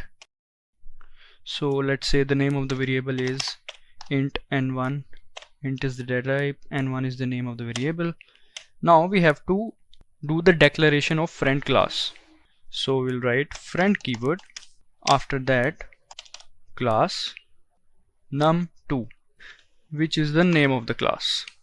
Alright, after this let's create this. First of all we have to put the semicolon.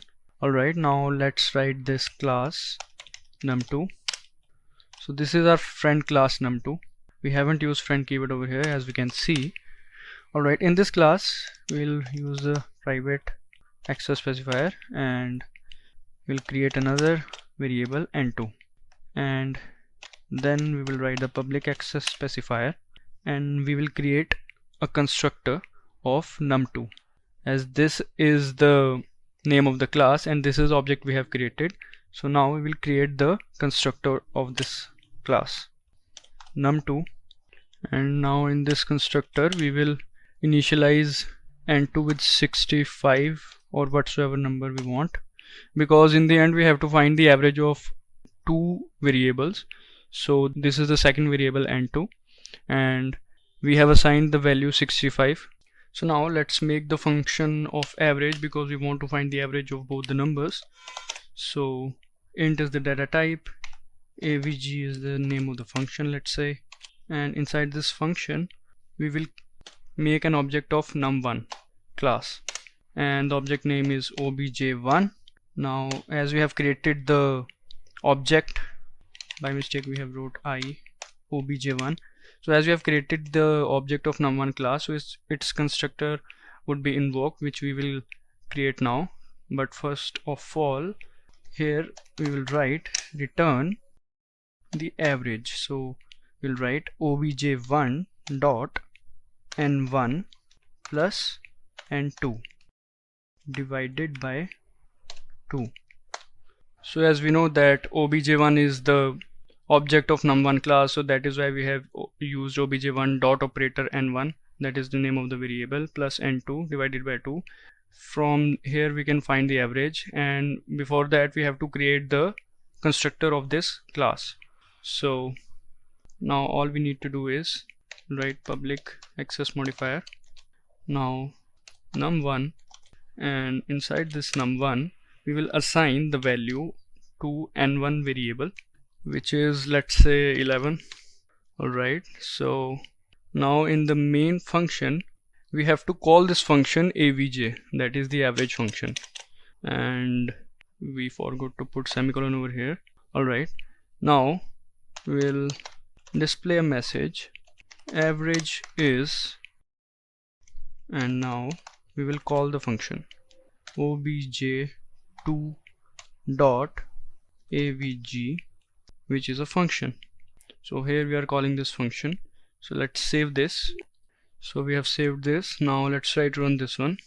As you can see, the average is 38. So 65 plus 11, 6, and 76 divided by 2, which is 38. So this is the correct output. So this is a fine example of friend class. As we know, class num2 is a friend of class num1, so it can access all the members of class num1. In class num2 we have created the function avg over here. This is the function avg. Here we are doing the average of both the numbers, and as class num2 is a friend of num1, so we can create objects of num1 in num2 class. And after doing this, this is our output, that is average is 38. So this is an example of friend class. Now let's do another example. So here we will do an example of friend function in which a friend function is a friend to two classes, and this would be an example in which we have to do the product of two numbers. So let's start. First of all, let's include the header files as we have done previously. iostream, namespace standard. Now let's save it, friend3.cpp, and spelling is wrong. Now let's start with the main function. Inside the int main, first of all we will create the object of class A, that is A, and class B object would be small b, and we will use these objects to call the functions, but we will do that part later onwards. First of all, we'll simply write return 0 over here, and now we will create the classes. Alright, so here we will create a class, but before that we have to do the forward declaration of another class. So this is the forward declaration of class B, and now we can create the class A, and inside the A class we will declare the variable x, let's say. Now we'll use this public scope, and we will create a function within this class, let's say void assign. Now inside this function we will pass the variable I, because we have to assign the value of this variable I to the variable x.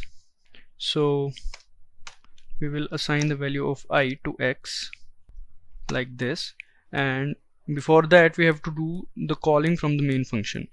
So we will do that later. First of all, we will create the friend function, and here we are declaring this friend function. Void is the return type, product, let's say, is the name of this friend function, and A comma B are the arguments. Now let's call this assign function first of all. So all we need to do is we will make a call from this main function a.assign, which is the name of the function, and let's say we have passed the value 45. Now here we will create the class B. Inside the B class we'll similarly create another variable y, and now inside the public scope we will create function of the same name, that is assign. Now in this assign function we will pass I as the argument, as we have done in class A. Similarly we'll do it over here. We will assign the value of I to this variable y. Once we have done this, then we will declare friend function. As we know that the friend function is friend of both of these classes, so we have to do it inside both of these classes. We have to declare the friend function, and now we will declare the friend function in this class as well, product. Alright, after the class we will use the semicolon. Now we will create the friend function. So here we are defining the friend function. We use void product, which is the name of the function. Data type object name. Alright, now all we need to do is we'll do the sum a.x into b.y, and now we'll use semicolon. So here a.x will hold the value which have been assigned, that is 45, and now b.x, b.y will hold the value which we will call from here b.assign. Here we are calling and we are assigning the value, let's say 20. We are passing the value 20, and this 20 value will be assigned to this y, and 45 into 20 would be the product. So everything is done. Now all we need to do is to call the product function, and as we know that the product function, that is the friend function, is the friend of both of the classes, so it can access the private variables. So we'll do that, product a comma b. Here we are calling this. Now let's save this one and let's try to run this. There are some errors, let's check them. Class A. Alright, so we forgot to make some space over here. Now let's save it again and let's try to run this. As we can see, the output is 900. So 45 into 20 is equal to 900, which is the correct answer, and it means the program is working fine. So this is a fine example in which a function, that is this product function, is a friend of both the classes, that is class B and this class A. Here we have done the forward declaration and we have made the friend of class A, and here we have declared the friend function in class B. And as we can see that this product function can use or access the private variables of both the classes, and so this is by using the private variables we have done the product of both of these numbers, and its answer is 900. So these were some few examples of friend functions. You can try some more examples on it. It will enhance your knowledge in C++ as it is an interesting topic. Welcome to this video on C++ header files, and in today's session we will learn about why we need header files, then what is C++ header file. After that we will learn about types of header files and how can we create our own header file, and at last we will have a look at some examples of header files. Header files allows us to assemble all the predefined functions in one place, and it is helpful because it is easier to gather the declarations in one place and then use them whenever we need them. And as all the declarations are gathered in one place, so it automatically reduces the complexity and it also decreases the number of lines of code. There are many functionalities of header files. One of them is it helps in taking the input from the user and also helps in displaying the output in a program. Now let's learn what actually a C++ header file is. Header files are the set of libraries that contains predefined functions at a common place. So it basically stores the declarations at one common place and they are being used while writing a program. These header files usually have a .h extension, and we use #include before writing the header file to inform the preprocessor that we are including this header file. Now let's discuss types of header files. There are two types of files in C++. First is predefined header file. These files are already present in C++ compiler. We simply need to import these header files using #include, which will inform the compiler about the header file, and then we can write the name of the header file between the angle brackets. Next is user-defined header file. These header files are defined or created by users.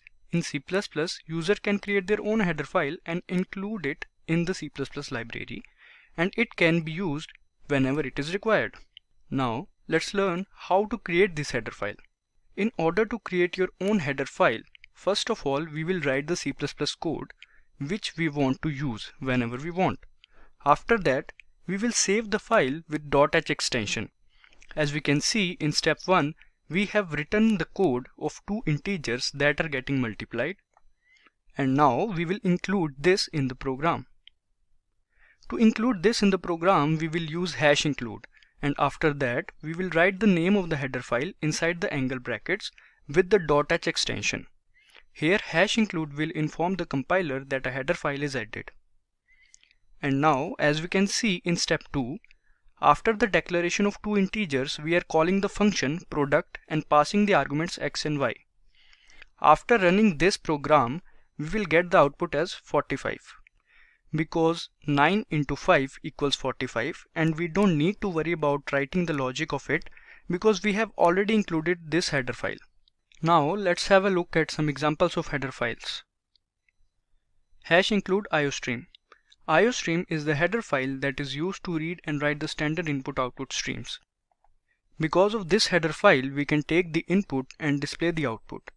And in case of iostream, .h is not used because after standardization of C++, iostream became standard header whose function is now in std namespace. Unlike earlier when functions were defined in iostream before standardization. Next is fstream. Fstream are associated with files. It is basically used to read the information from files and write the information in it. And next is iomanip. Iomanip is a library that is used in the manipulation of input and output statements. So these were some examples of header files. Today we'll be discussing about C++ array. So without further ado, let's get started. So what's in it for you?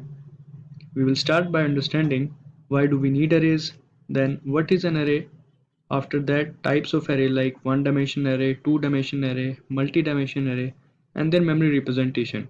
And lastly, we'll go through array initialization. So first is need of arrays. We use arrays because it allows us to store similar type of data within contiguous block of memory. And it allows us to iterate through those variables conveniently using indexing. Usually, an array is used to store similar kind of data like marks scored by all the students of a class and record of attendance of all the employees in an organization. Now moving to what is an array. An array can be defined as a collection of similar kind of elements. These are always stored in contiguous memory locations, that is one after the other. The total number of elements in an array is called the length of the array. Now this is the way you can visualize an array. Here each block is capable of storing data values of some type in sequential manner, and each element can uniquely identify by its index in the array. And this is the syntax of array.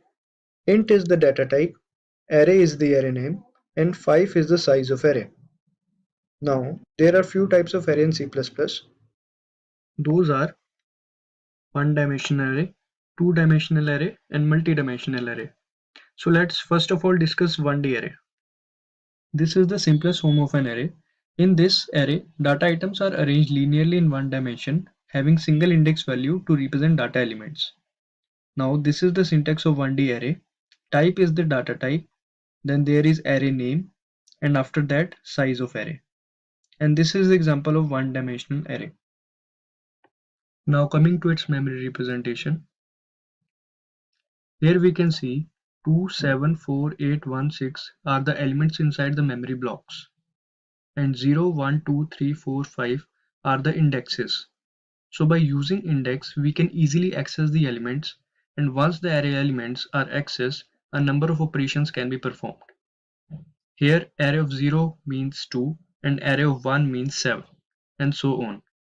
As each element is of type int, that is 2 byte, that means the array occupies 12 contiguous bytes because each block contains 2 bytes and there are total 6 blocks.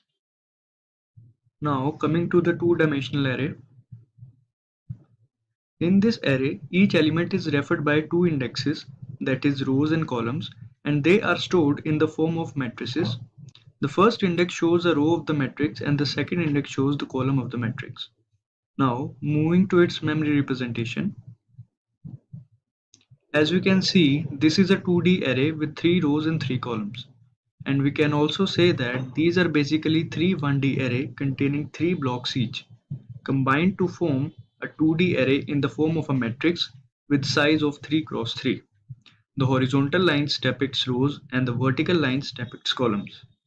And we know that index starts from 0, so first elements get stored at array 0 0, that is 0th row and 0 column. Then second element is stored at array 0 1, that is 0th row and column 1, and likewise all the elements are stored in the array. Now coming to the multi-dimensional array, these are defined as array of arrays. That means each element of multi-dimensional array is an array itself. They can have any number of dimensions and it stores the data in tabular form. A two-dimensional array is also a multi-dimensional array. And this is the syntax for a multi-dimensional array. Here, type is the data type of array, then array name is the name of the array, and size 1, size 2, up to so on size n are the dimension of sizes. After that, this is the basic example of a multi-dimensional array. Now, coming to the next topic, that is array initialization.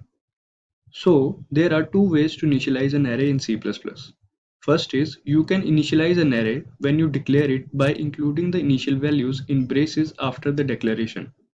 While declaring, we could use curly braces to set the values inside it. For example, in this array of size 6, the element 2 is at 0 index, 5 is at 1 index, 1 is at 2 index, and so on.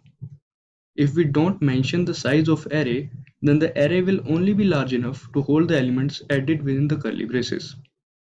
Other than this, we can set the value after the declaration by assigning the element to the array using its index. Like array of 0 equal to 5, here we are assigning 5 to index 0, and array of 1 equal to 7, here we are assigning 7 to index 1, and same goes for the array of 2. Now let's do some examples on array to understand them better. We'll do these examples on our code editor, that is VS Code. If getting your learning started is half the battle, what if you could do that for free? Visit SkillUp by SimpliLearn. Click on the link in the description to know more. Now we'll make a new file. And let's name that file as array.cpp, array1.cpp. Now we'll do a basic example in which we have to print the elements of array. So let's start. First of all, we'll write the header file #include iostream. Now using namespace standard,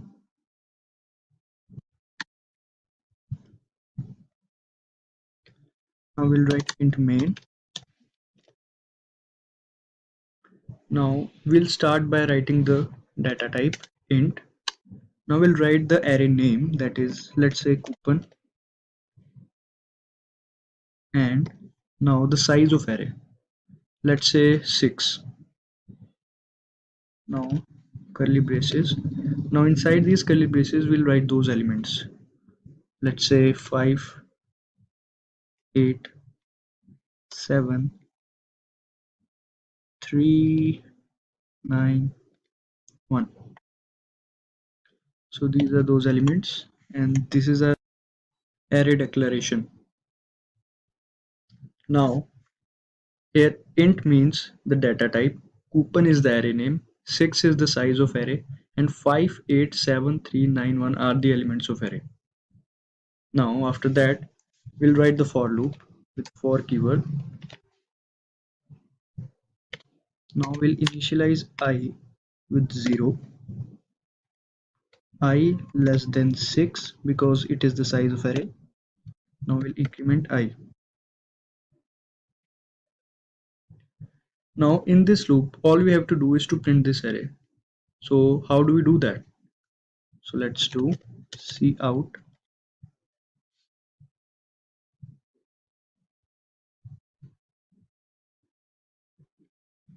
and inside the bracket we'll write I.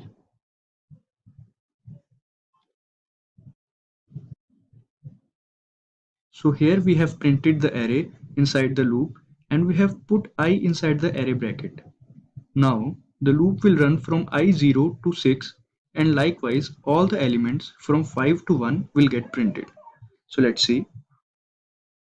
Let's try to run this code.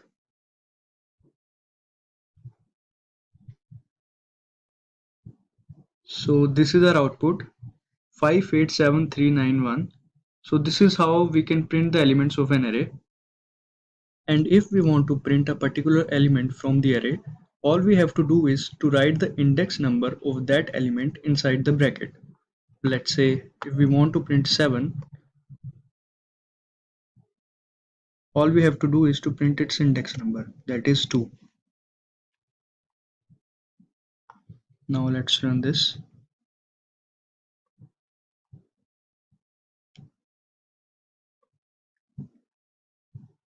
See, 777. It is because of the loop that from I0 to I6. That is why it is getting printed 6 times. Now if we remove the loop and try to print it, then it will get print only one time. Let's see.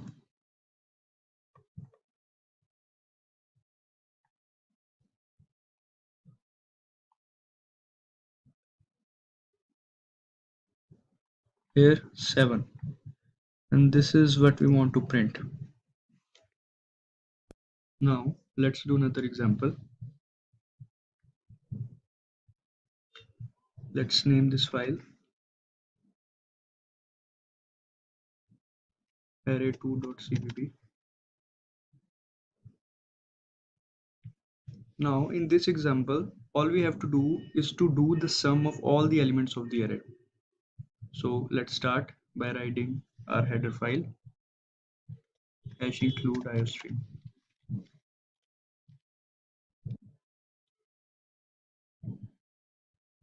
Now using namespace std,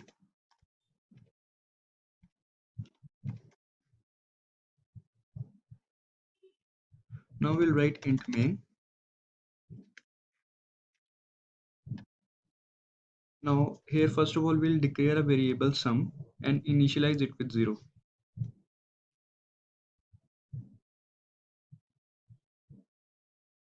Now we'll declare another variable n, and n will depict the size of the array. So first of all, in order to scan array, first of all we have to scan the size of it. So we'll scan n. Now we'll declare the array.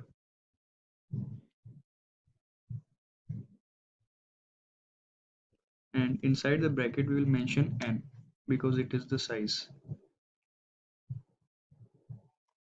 Now we'll write for loop,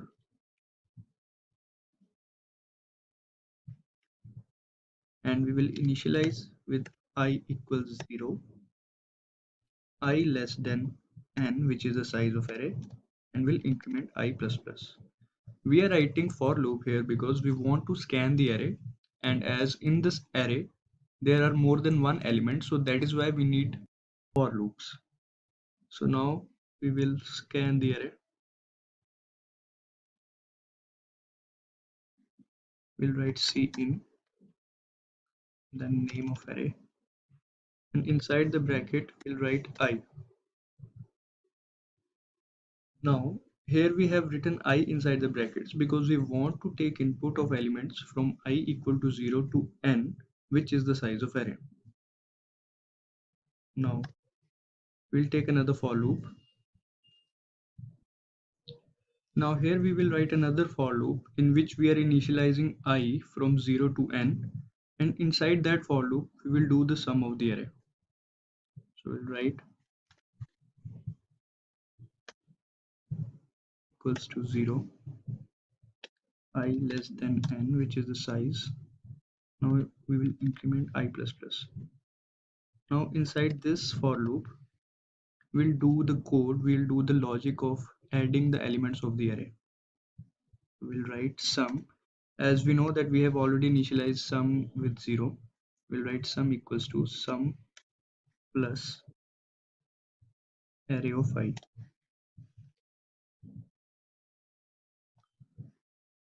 Now for this statement, sum equals to sum plus array of I, We are adding each value in the array one by one into the sum, which is initially 0.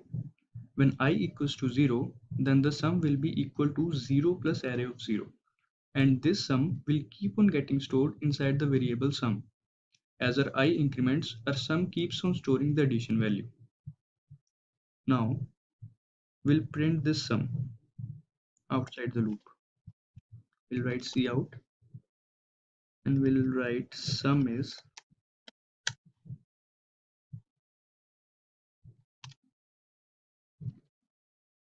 now we'll write the sum variable.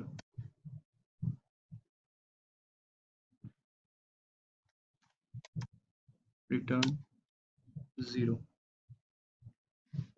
Let me tell you, return 0 is optional in C++. Basically, return value is exit status of the program and 0 is considered as OK. In C++, compiler includes it automatically, but it's a good practice. Here we forget to write the data type. Now we'll try to run it.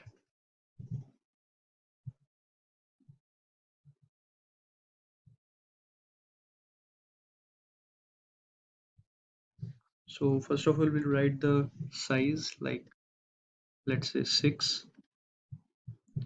Now the elements of the array, let's say 1, 2, 3, 4, 5, and 6.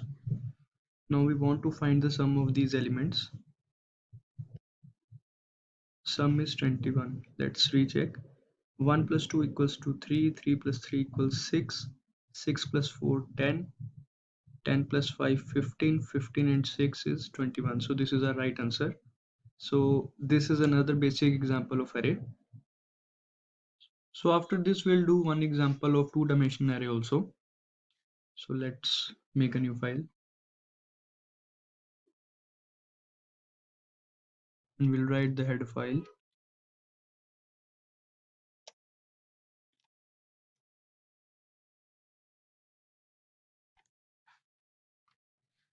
Let's name this file as array3.cpp.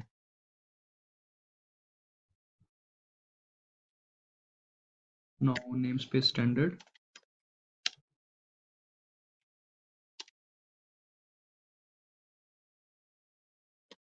Now we'll write int main.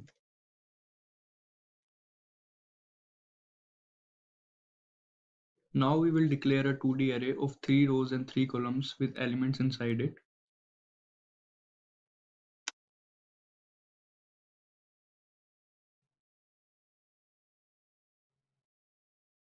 Three rows, and in the second bracket we'll write 3 columns.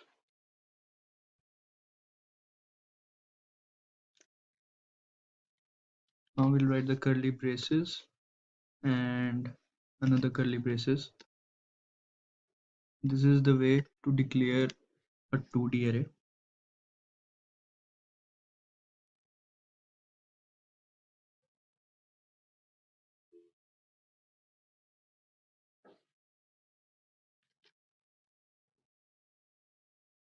Now 2, 7, 9, let's say. Now again curly braces.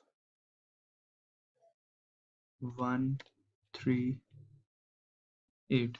Because we are creating a matrix of 3 cross 3, that is why there are total 9 elements inside the array.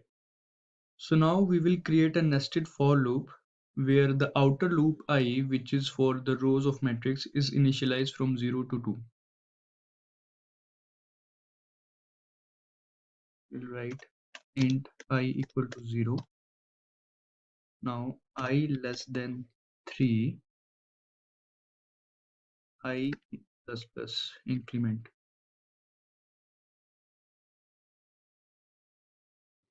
Now we will write inner for loop j, which is for the column, and we will initialize it from 0 to 2 as well. We'll write for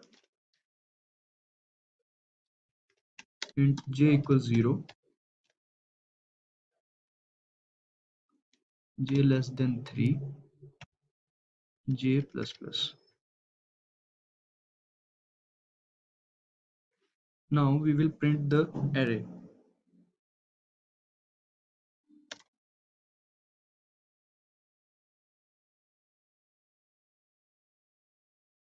In the first bracket we will mention I, that is the number of rows, and in the second bracket we will mention j, that is number of columns. And in order to add space, we will add space in the output. Now outside the bracket we will mention AND-L. Shift the elements to the next line. After that we'll write return 0.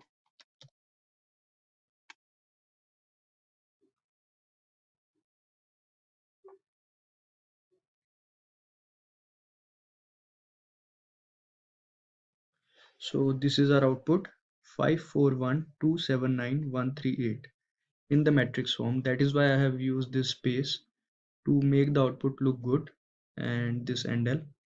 So this is our output, 541279138. So this is how we can print the elements of a multi-dimensional array or two-dimensional array. These were some basic examples of array, and in order to understand these programs you must practice more examples on it. In this session, we will learn about sorting in C++. So let's go ahead and have a look at what we'll be covering today. We will learn what is sorting in C++, then the categories of sorting, which are internal and external sorting. After that, we will understand types of sorting in C++, that are bubble sort, selection sort, insertion sort, and quick sort. And at last, we will understand sorting using C++ library. But before we begin, make sure to subscribe to our channel and press the bell icon to never miss an update. So first is, what is sorting in C++? Sorting in C++ is a concept in which the elements of array are rearranged in a logical order. Now this order can be from the lowest to the highest or highest to the lowest. Rearranging them in a sorted order helps in dealing with many problems like searching the maximum element or the minimum element from an array of elements. In C++, sorting is categorized into two types, that is internal sorting and external sorting. So let's understand these. In internal sorting, the data to be sorted is present in the main memory, and the process of sorting will also take place in the main memory itself. While in case of external sorting, the data is not always present in the main memory because the data is large. So data is filled in the main memory in small portions. So this is the difference between internal sorting and external sorting.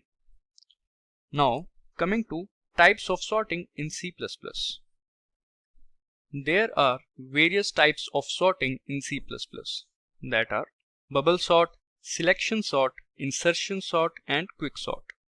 So let's start with bubble sort. Bubble sort is one of the easiest sorting techniques in C++. In this technique, the comparisons are done starting from the first two elements. The adjacent elements are compared. If the element on the left is greater than the element in the right, then the swapping is done, and it will proceed till the end of the array. So first the comparison will start from the first two elements, that are 22 and 13. And as we know that 22 on the left is greater than 13. So we will swap these elements and make them 13 on the left and 22 on the right. Now it became 13, 22, 5, 7, 11. So now we will compare 22, which is at index 1, with 5, that is at index 2. And as 22 is greater than 5, we will swap these elements as well. Then again we will compare it with the next element, and if 22 is greater than that element as well, then we will swap them as well. So in this way, round 1 of comparison is complete, as one of the element reached its actual position. Two more rounds of the comparisons will occur till the array becomes sorted. It is because for n elements the number of comparisons are n-1. So number of comparisons here would be 3 as the elements are 4 in numbers. Now coming to selection sort. In this selection sort technique, the smallest element is fetched by comparing itself with the rest of the elements and is sorted at the first position of the array. Once the first element is sorted, the search for second minimum element begins from the rest of the array and is positioned at the second place. Similarly, one by one, all the elements are positioned like this. So this is selection sort. Now moving to insertion sort technique. In this sorting technique, the elements are sorted by comparing the second element with the first element. If the second element is smaller than the first, then we will swap it. After that, we will compare the third element with all the elements that are before it. Similarly, it goes for the fourth element and so on. Once all the comparisons are done, the elements becomes sorted, as we can see in the figure. So this was insertion sort technique. Next is quick sort technique or quick sort algorithm. Quick sort algorithm is one of the most widely used algorithm and the most efficient sorting algorithm. The quick sort algorithm follows a divide and conquer approach. In this approach, a pivot element is selected and the array is partitioned into two halves on the basis of this pivot element. The elements that are smaller than the pivot element are shifted to the left side of it, and the elements greater than the pivot element are shifted to the right side of it. After this, both the left and the right subarrays are sorted and combined. For example, let's suppose we have 6 elements 5, 15, 1, 8, 22 and 6, and we want to sort them using quick sort. So first of all, we will select any pivot element, let's say 6. Now we will divide the array to two subarrays based on the pivot element in such a way that the elements smaller than the pivot element are on the left and the elements greater than the pivot element are on the right. As you can see in the figure, elements smaller than 6 are on the left and elements greater than 6 are on the right. Now we will sort both of these subarrays separately. We will select a pivot element from each of the subarray. Like we can see, from the first subarray we have selected 5 and the second subarray we have selected 15. Similarly, if the element is less than the pivot element, then adjust it on the left, otherwise on the right. By doing this, both the subarrays will become sorted and now we can combine them to become a complete sorted array. So this is how quicksort algorithm works. So as we have understood about the sorting technique, now let's understand how to sort using C++ library. We can sort using the C++ library as well.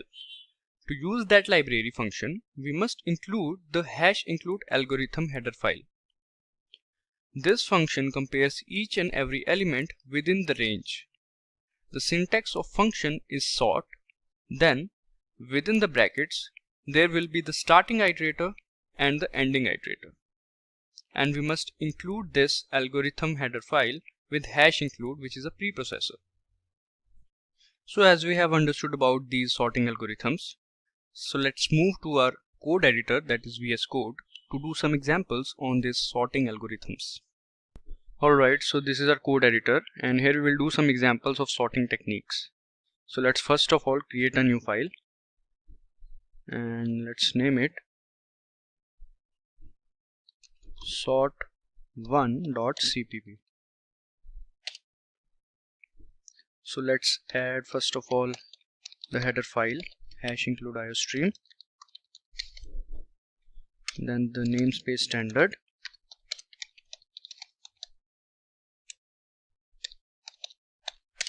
so first of all we will do an example of bubble sort algorithm, and now we'll create the main function. Inside the main function we will create some variables let's say int I, int j, and a temporary variable temp. After that we will declare an array arr, and let's say the size of the array is 8, and the elements of array are 12, let's say 3, 1, 5, 18, and 10, 7, and 35. So these are the elements of the array. Now we will display these elements. So we'll display a message unsorted array, as we know that these array elements are unsorted. So we'll print the message unsorted with /n. Alright, now we'll write the for loop int I equals 0 that runs from I0 to I8, because we want to print the array I less than equal to 8, I less than 8, I plus plus. Now here we will print the array arr I. So one by one all the elements will get printed, and we'll add the /t to add the horizontal space between each element. Alright, now for space we can write endl.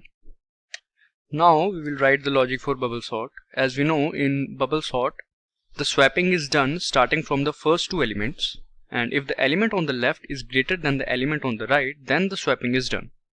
So we'll do that. We'll write a for loop which runs from I0 to 8, int I equals 0, I less than 8, I plus plus, and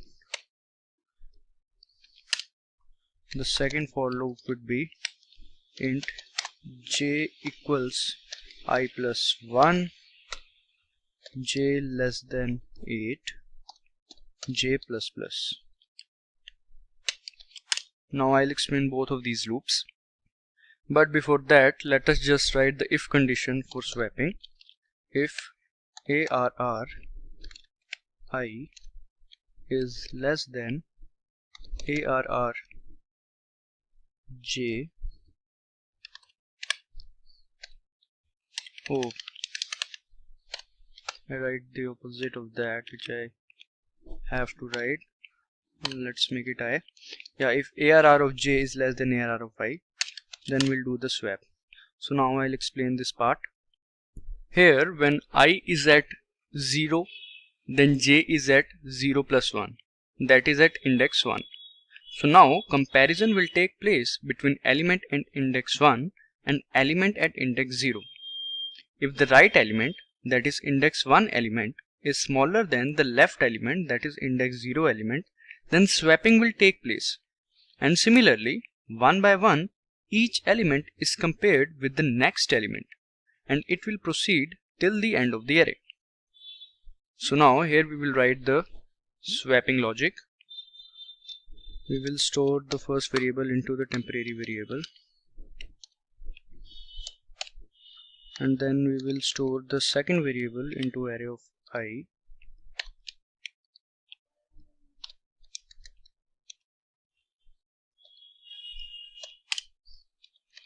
Then we'll again store into array of j, the value holded by the temporary variable. Alright, so this is how swapping is done. Now all we need to do is to just print the array elements, because we have to show the sorted elements of the array. So we'll first display a message sorted elements, right, and then we'll use /n as well. Now here again we will use the for loop, and which runs from I0 to I8, e less than 8, I plus plus. And now we will print the elements of the array, of sorted array.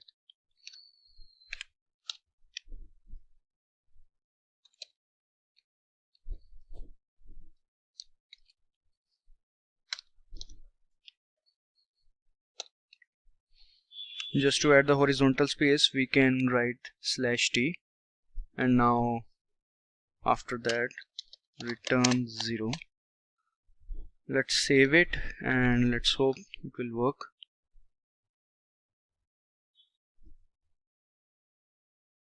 So as we can see, this is the unsorted array 12, 3, 1, 5, 18, 10, 7, 35, and this is our sorted elements of the array 1, 3, 5, 7, 10, 12, 18, 35. So as you can see, these elements are sorted, and using the /t we have added the space between each of these elements. Alright, now let's do another example. So now let's do an example of insertion sort. First of all, let's save it and let's name it as sort2.cpp. Now let's add the header files, #include iostream, then write the namespace standard. Then we'll start with the main function, int main. Now we'll write the variables like int I, int j, and num variable, then the temp variable, temporary variable, and we'll also initialize the array. Let's make it 30 size. Now we'll take the input from the user. So write enter the elements, enter the number of elements first of all.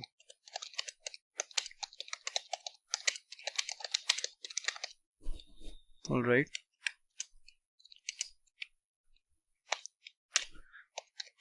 we'll take the input as num, and then we'll ask the user to enter the elements.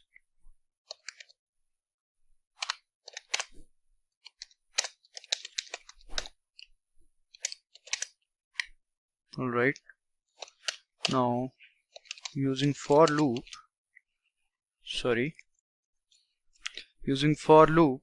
I equals to 0 till I less than num I plus plus. We will take the input of the elements of the array one by one. So num is the size of the array, so one by one all the elements the user will enter all the elements. Alright, after that, now we will write the code for insertion sort.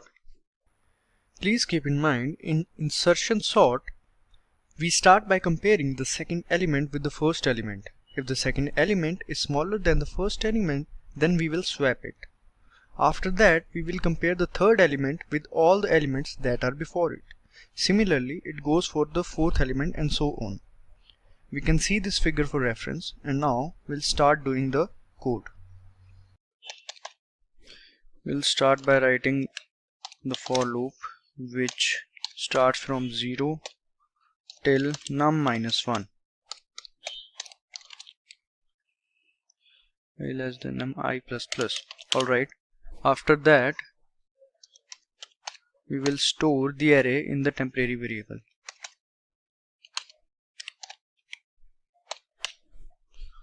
Once it's done, then we'll write ji minus 1.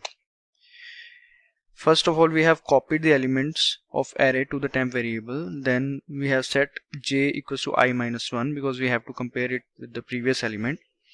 And alright, now we'll write the while loop. Okay, so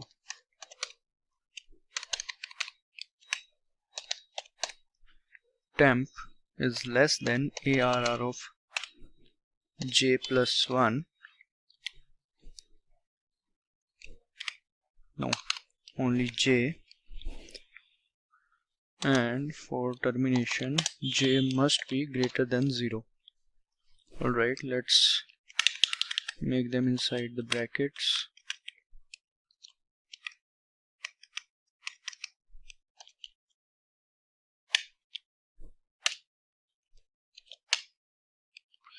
Alright, now first of all let's write the code, then I'll explain the part. Array of j plus 1, array of j.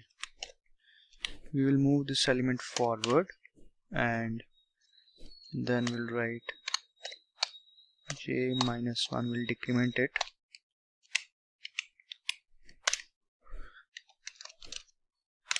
Then we have to insert the element in this place.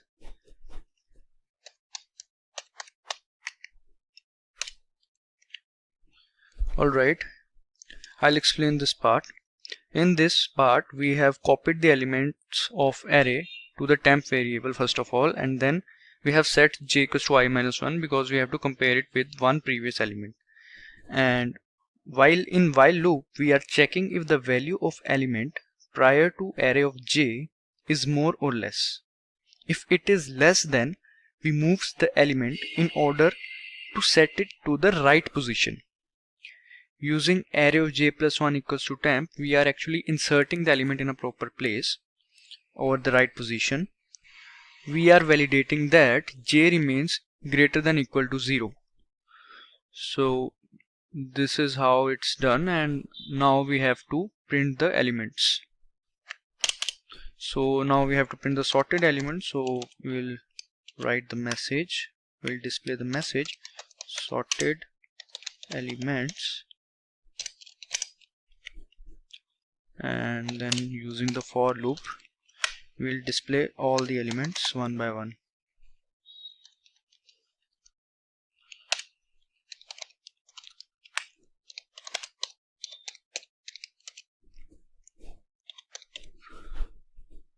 I plus plus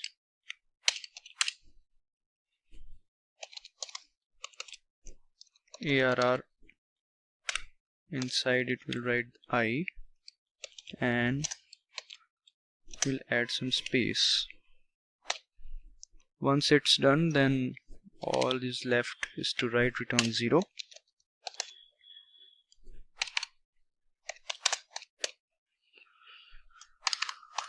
Return 0. Now let's save it. Once it is saved, then now let's check if it is running fine or not. As we can see, enter the number of elements in the array. Let's say there are 5 elements, right? 8, 1, 4, 9, 2. Alright, 8, 1, 4, 9, 2. So our output is wrong. Let's check where it is. I less than equal to. This is the problem. Let's save it and let's check it once more. 5. Now 8, 5, 7, 2, 6. 8, 2, 5, 6, 7. Alright, now I get it. Actually we are checking from the first element, so we have to start with the first index. Now let's save it and try one more time. 5, 9, 5, 8, 2, and let's say 12. 2, 5, 8, 9, 12. So finally our output is correct. Because of some logical mistakes, our output was getting wrong, but now we finally can see that 2, 5, 8, 9, 12, the elements of the array are finally sorted, and this is how you can do insertion sort. Now after this we'll do another example. Alright, now let's do an example of selection sort. Let's name it as sort3.cpp. So let's understand this selection sorting technique one more time. In this technique, the smallest element is fetched by comparing itself with the rest of the element and is sorted at the first position of the array. After the first element is positioned, the search for the second element begins from the rest of the array and is positioned at the second place. Similarly, all other elements are positioned like this, as we can see in the figure. Now, let's do its practical implementation. So let's start by adding the header files. Hash include iostream.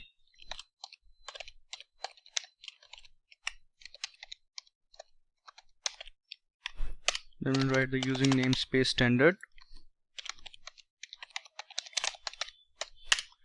Now we'll start with the main function.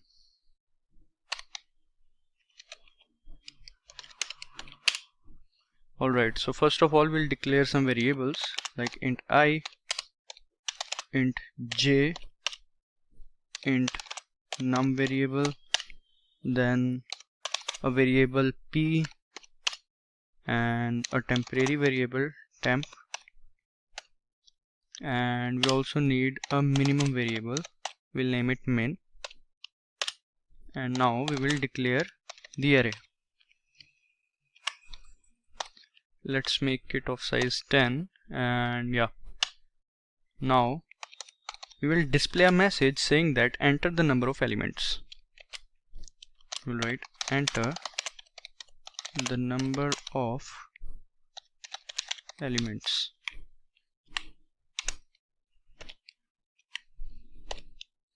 Alright, now we will take the input, see in num. Now we'll ask them to enter the elements. So we'll write /n, enter the elements. Alright, now again we will use /n.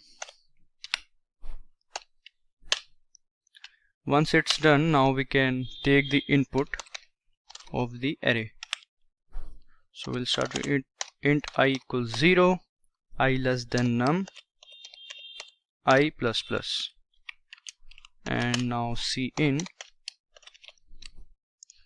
array arr index I.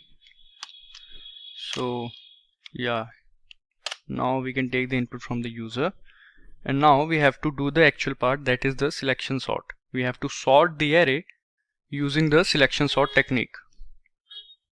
So let's start. We'll write a for loop int I equals 0, I less than num minus 1, I plus plus. Inside this loop we will store the value of the first element of the array. Min equals arr of I. We are storing the first element of array into this min variable. So here we are storing the value. Now we have to store the index. So the p variable which we have declared, and we are storing the index I to this p variable.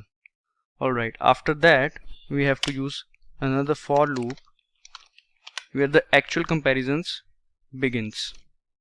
Now we will write j equals to I plus 1 and j less than num, j plus plus. Now I'll explain you this for loop. In this for loop we are doing I plus 1 because here the comparison will take place and the comparison will occur with the preceding elements. So we have to do j equals to I plus 1. Now we have to do inside this for loop, we'll use a if condition. So we'll write if minimum is greater than array of j, that if any element is smaller than the minimum element, then that particular element will be set as minimum element. So we'll do that. We'll write min equals array of j, and we also have to change the index. So we'll assign the index of j to the p. Earlier we have assigned the index I to p, but if that particular element is smaller than the minimum element, then we also have to assign the index to p. Now all we need to do is to swap. So now let's do the swapping part as well.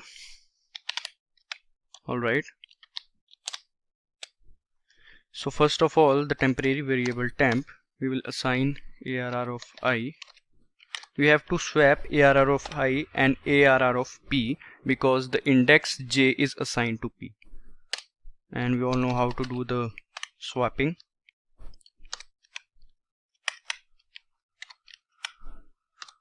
Of I. Now we will put the value of ARR of P into ARR of I.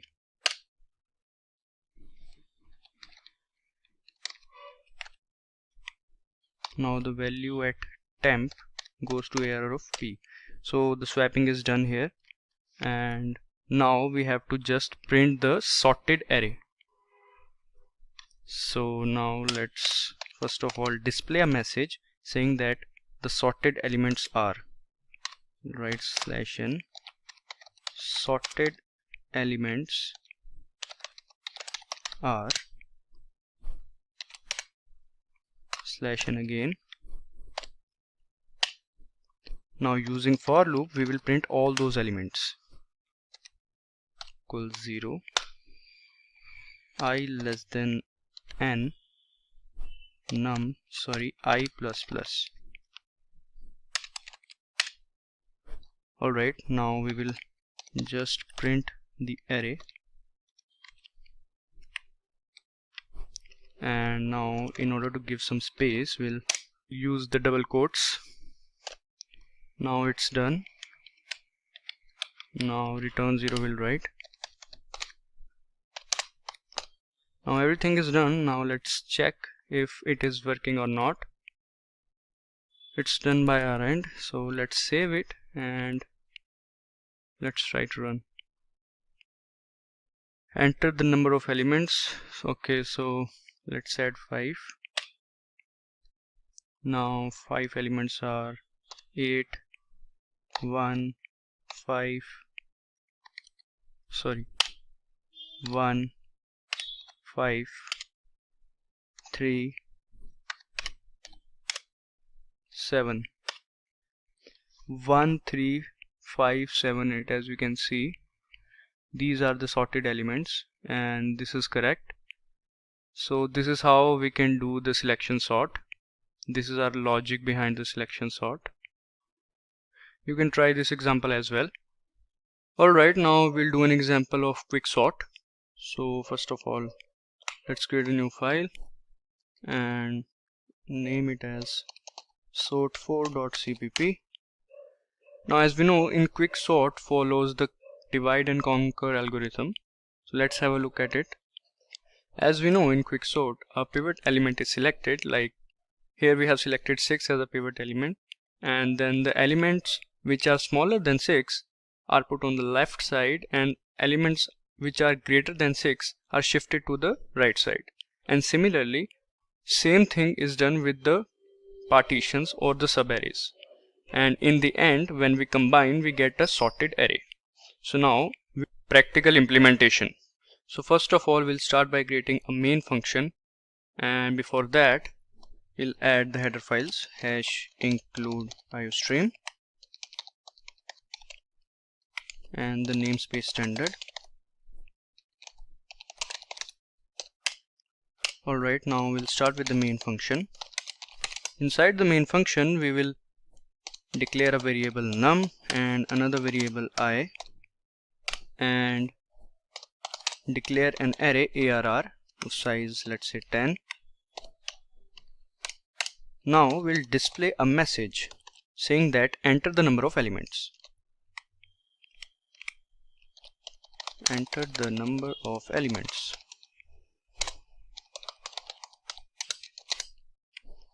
Alright, now here it is. Now we will take the input from the user, num. Now we'll display another message saying that enter the elements.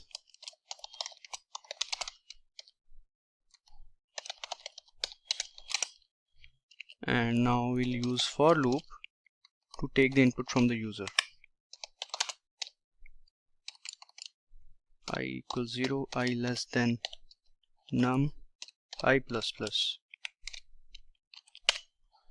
So inside this loop, cin and arri will take the input from the user. User enters all the digits or the elements. Now we will call a function quick.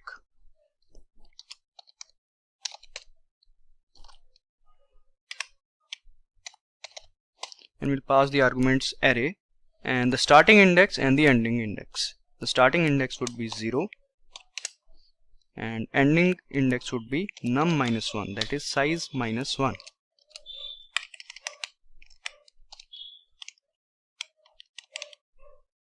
So this is where we are calling the quick function, and after that we can display a message saying that after sorting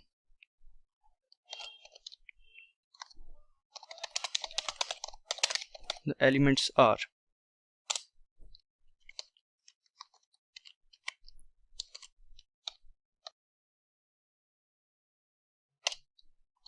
And now using for loop again, we can display the sorted array afterwards.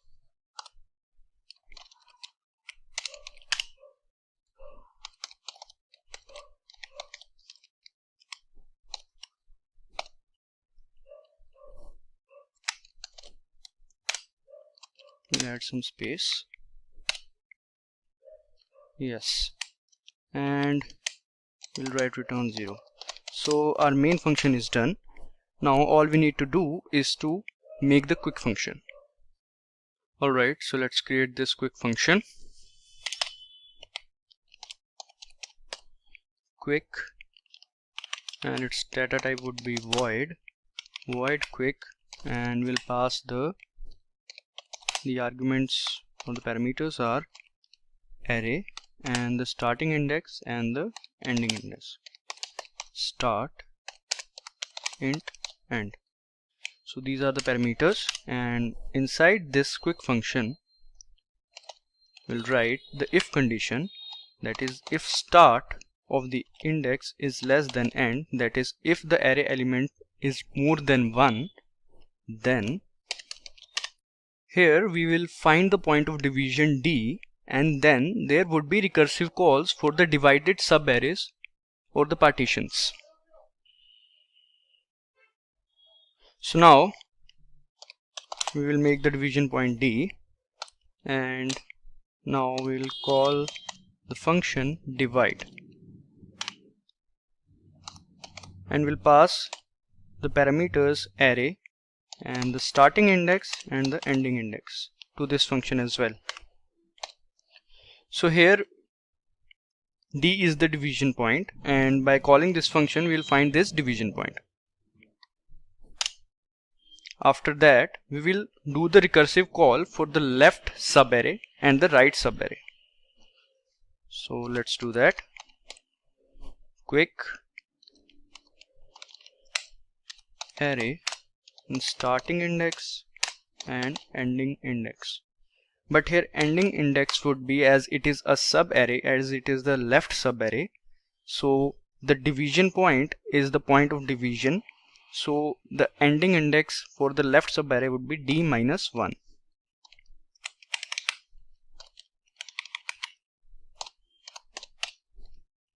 And similarly now again we'll call for the right subarray. Here the starting index would be D plus 1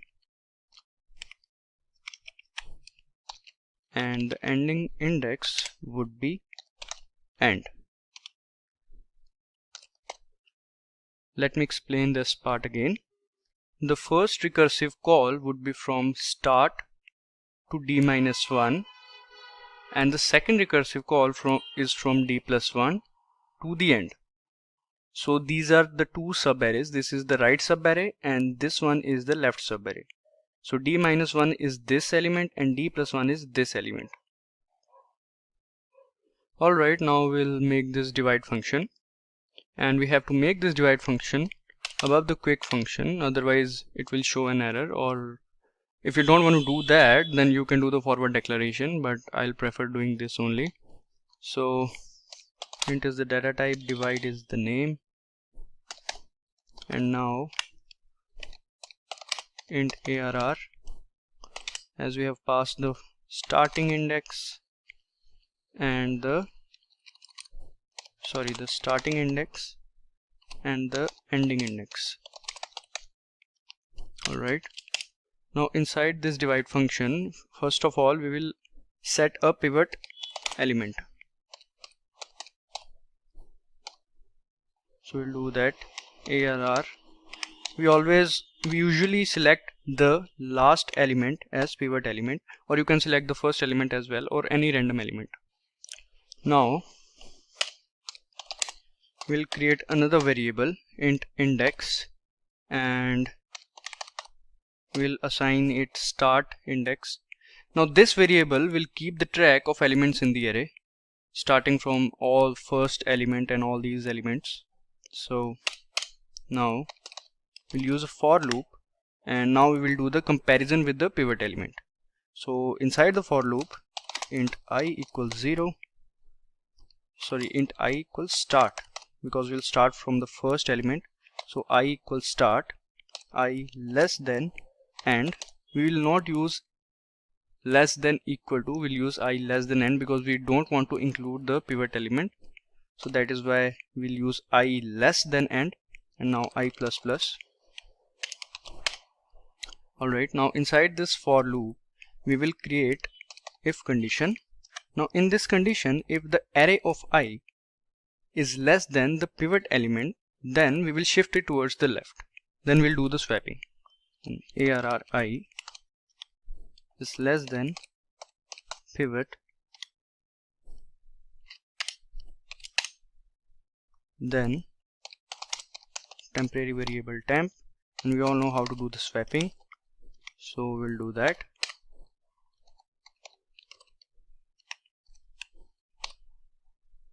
arr I index. Please note that index is storing the start and pivot is storing the end, so keep in mind that. Now arr index, this temporary variable. Now we will increment this index plus plus, because this index plus plus will do the further comparison with pivot element.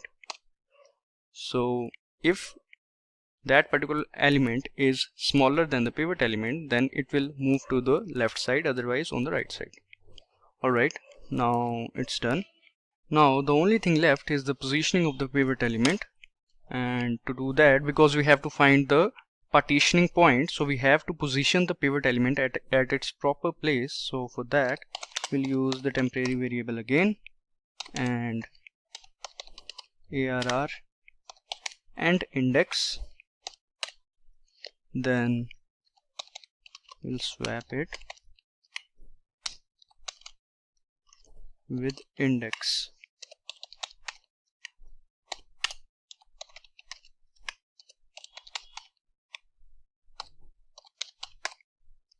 So here we are done with the swapping. Now we have found the partitioning point, so we'll return the index. Now the pivot is at its proper position. Now all the elements on the left side of the pivot element are smaller than that, and all the elements on the right side of it are greater than that. Now let's try to save it and run it. I hope it works.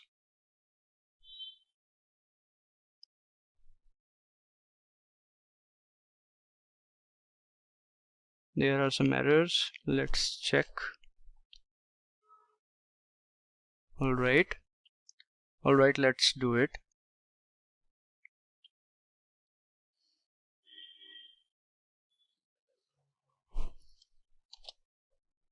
And this one is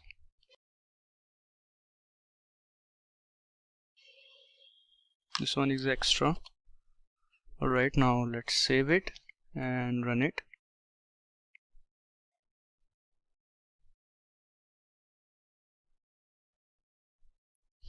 Enter the number of elements. Let's say we have entered 5, not that place. 5 elements, 3, 1, 9, 5, 7. 1, 3, 5, 7, 9. So this is our sorted elements of the array, and we have done it using the quicksort method or the algorithm. And this is our code, and this is our logic behind the quicksort method. You can also practice this quicksort algorithm. It is one of the most efficient sorting algorithm. And we have done the examples of bubble sort, selection sort, insertion sort, and quicksort. You can practice them all. Today's topic is pointers in C++. And in today's session, we will learn about what is a pointer, reference and dereference operator, then declaration and initialization of a pointer, then there is pointer arithmetic, and after that we'll go through pointers and functions, pointers and arrays, and at last we have arrays of pointers. So let's go to our first topic, that is, what is a pointer? A pointer can be defined as a variable that contains the address of another variable. It basically stores the memory address, which means it points to an address of a particular value. And like a regular variable, pointers have a data type also. Now coming to reference and dereference operators. Reference operator or address of operator is defined as that operator which is used to get the address of the variable. It can be easily obtained by preceding the name of the variable with an ampersand sign. Now, dereference operator. Dereference operator basically returns the content stored in the variable pointed by the specified pointer. For example, if we write *a, then it will return the value of variable pointed by a. Now, let's see how to declare and initialize a pointer. To declare a pointer, first of all, we will write the data type. After that, we will write the name of the variable with an asterisk sign. For example, int asterisk sign a, float asterisk b, char asterisk c. Suppose if we want to store the address into a pointer, then we will write int, that is the data type, then ptr, that is the name of the pointer, with an asterisk sign equals to a variable a with ampersand sign, which means ptr will contain the address of the variable a. Now moving to a pointer arithmetic. C++ allows us to perform addition and subtraction operations on pointers. A pointer is basically an address, that is, it's a numeric value. Therefore, operations like addition, subtraction can easily be done on pointers. There are 4 types of arithmetic operations that can be used in pointers, that is, increment operator, decrement operator, addition, and subtraction. Each time a pointer is incremented by 1, it points to the memory location of the next element. But if the pointer is an integer pointer, its value on ptr++ would increment by 4 bytes because of the size of int data type. For example, assume an integer pointer with current value of 10. Now after the increment, its value would be 14 instead of 11 because int is of 4 bytes. Now let's learn about pointers and functions. Like a normal variable has an address, similarly every function has an address also. And we can easily access the function using its reference or address, only if we know the address of the function. Function pointers are similar to that of normal pointers. When pointers are passed to the function, the address of actual arguments in the calling function is copied into the formal arguments of the called function. And this is the syntax for a declaration of function pointer. Here int is the return type, and parentheses around function pointer tells the compiler that it is a pointer to function. And after this, they are argument lists. Now, let's discuss pointers and arrays. Arrays and pointers are very closely related to each other, and both of them are objects. When an array gets declared, the compiler assigns a continuous block of memory so that all the elements of an array can be stored in the memory. And C++ treats the name of the array as a pointer that contains the address of first element, which is known as base address. So basically, array name is the base address of the array. And if we have to assign the address of first element of array in a variable x, then instead of writing x equal to ampersand array of 0, we can simply write the name of the array only. Now, moving to the last topic, that is array of pointers. Like in array, we can store similar type of elements. It is same in case of array of pointers. But the only difference is, instead of storing the elements, the address of similar type of element is stored. In other words, it stores the pointers which point to the similar data type. And this is the syntax. First is data type, then name of array with an asterisk sign, then in the brackets it is the size of array. Now let's do some examples in our code editor, that is VS Code. If getting your learning started is half the battle, what if you could do that for free? Visit SkillUp by SimpliLearn. Click on the link in the description to know more. Here we will do one example of pointer to understand reference and dereference operator. We will print the values of variable and the address of that variable also, and it will give us an idea about reference and dereference operator. Let's start. First of all, we'll make a new file and name this file as pointer1.cpp. So first of all, we will import the header file hash include iostream.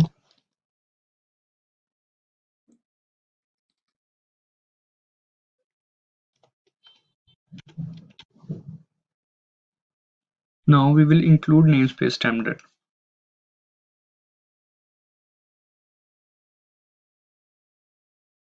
After that, we'll make int main. And now we will declare a variable val and assign it a value, let's say 105. Now we will declare a pointer variable ptr. Now we will store the address of the variable val into the pointer variable. So we will write ptr equals ampersand val.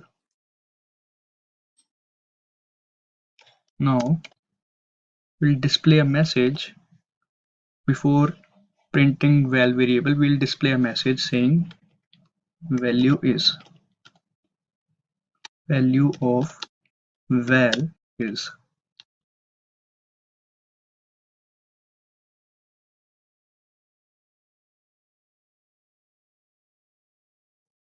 Now let's see what is the value of ptr. For that we will have to print ptr also, and we'll write value of ptr is.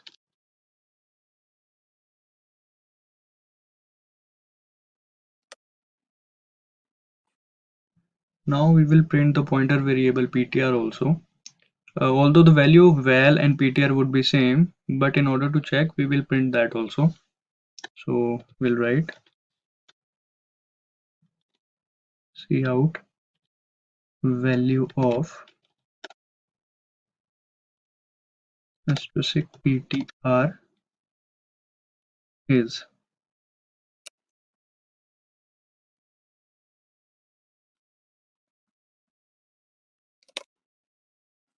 Now as we have printed variable val, ptr and asterisk ptr, so now let's check all these values. Let's first of all we'll write return 0. Now let's check all these values.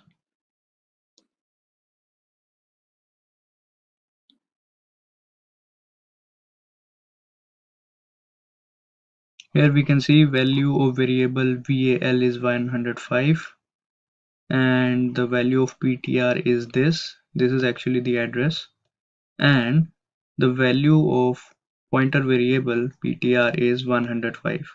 As we know that the value of val and the pointer variable is same because we have assigned this value, the address of variable val, to ptr, and then the dereference operator, as we know, returns the actual content of the variable. So that is why the value of variable val gets printed when we print the pointer variable ptr. And the address over here is the address of the val variable which we are assigning to the ptr.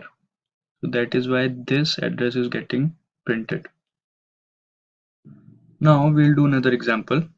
Let's name it pointer2.cpp. Now we'll include the header files.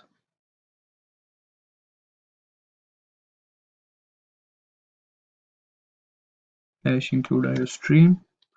After that, using namespace standard. So here we have an example of arithmetic operations in C++. So first of all, we'll write int main. Now here we will take 4 variables and 2 pointers. So let's do it. Int num1, num2,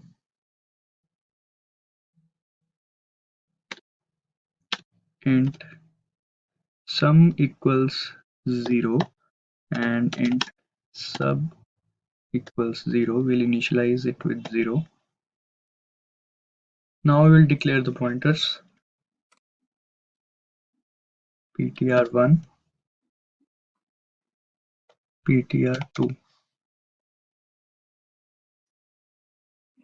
So let's take input of the required variables num1 and num2, and after that we'll do some arithmetic operations on them. So let's just write. First we'll display a message. Enter 2 numbers.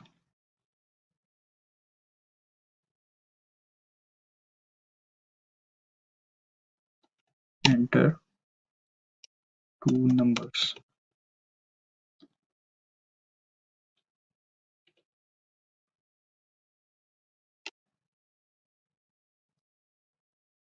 Now we'll take the input.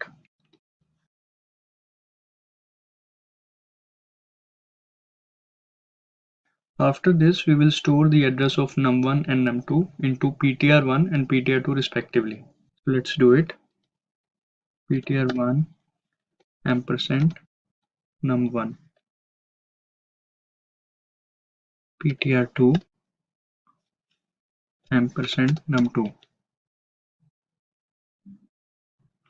Now we will increment pointer ptr1 and ptr2. We'll do in a bracket, and we'll use dereference operator also. ptr1 plus plus dereference operator ptr2 plus plus. Here we are using dereference operator because we want to increment the value only. And as we can see, we have used increment operator. So by incrementing ptr1 and ptr2, the values of num1 and num2 will increment, and after that we will print those values. So let's do it. Before printing, we'll just print a message after increment. Now we will print ptr1 and line. Now ptr2.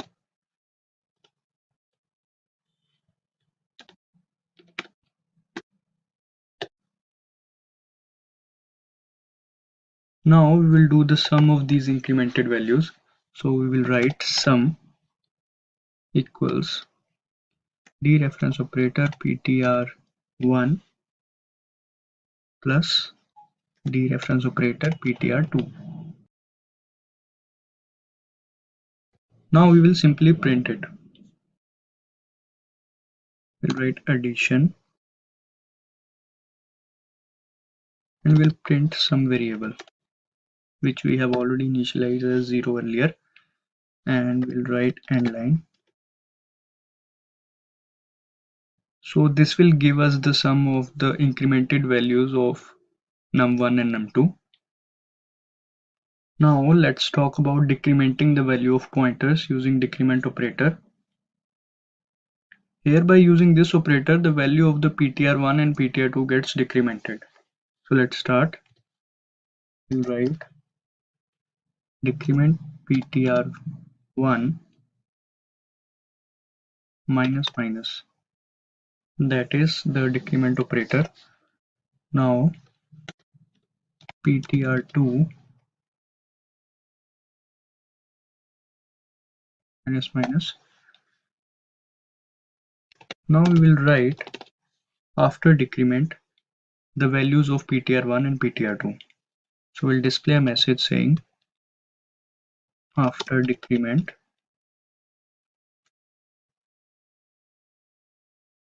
now we will print ptr1 and ptr2.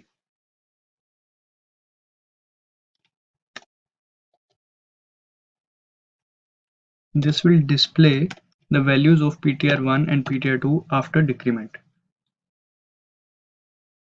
And at last we will find the subtraction of 2. So we'll write sub decrement operator ptr1 minus decrement operator ptr2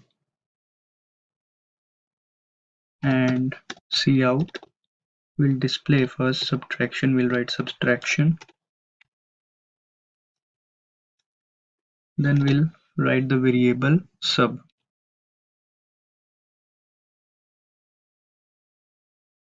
Let's see how it. Before that, I think we forgot to mention the dereference operator while printing.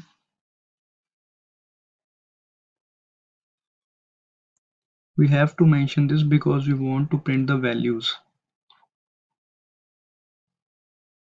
Dereference operator.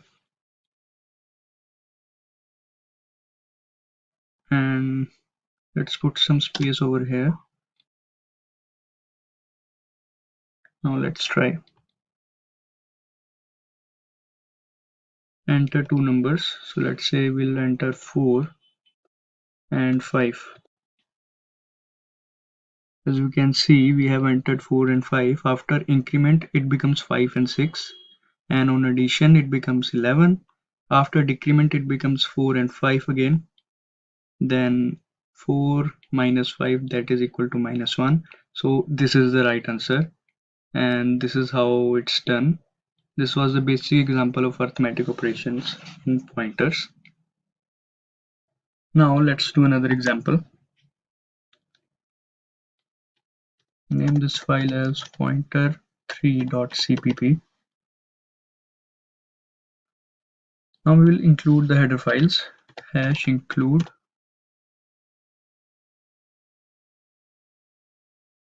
iostream using namespace standard. Now we'll write int main. Now we will do an example of pointer and arrays in which all we have to do is to print an array with the help of pointers. So let's start. First of all, we'll declare a pointer. Now we'll declare an array named RRAY. And let's add some elements inside it. 5, 17, 20, 7, 9, 4, 6. I think these are 7 elements. Now we will assign array ARR to pointer PTR. So we'll write PTR equals ARR. After that, we'll run a loop from I equal to 0 to I less than 7 because we want to iterate array elements. So let's write for loop int I equals 0, I less than 7, I plus plus. Now we'll display using dereference operator with pointer because we want to display the values, that is why we have used dereference operator. Now we'll do ptr plus plus. We have used ptr++ because we want the pointer to move to the next position after each iteration, and endl will help to print the output in the next line after each iteration. So after this we'll write return 0 and let's try to run it.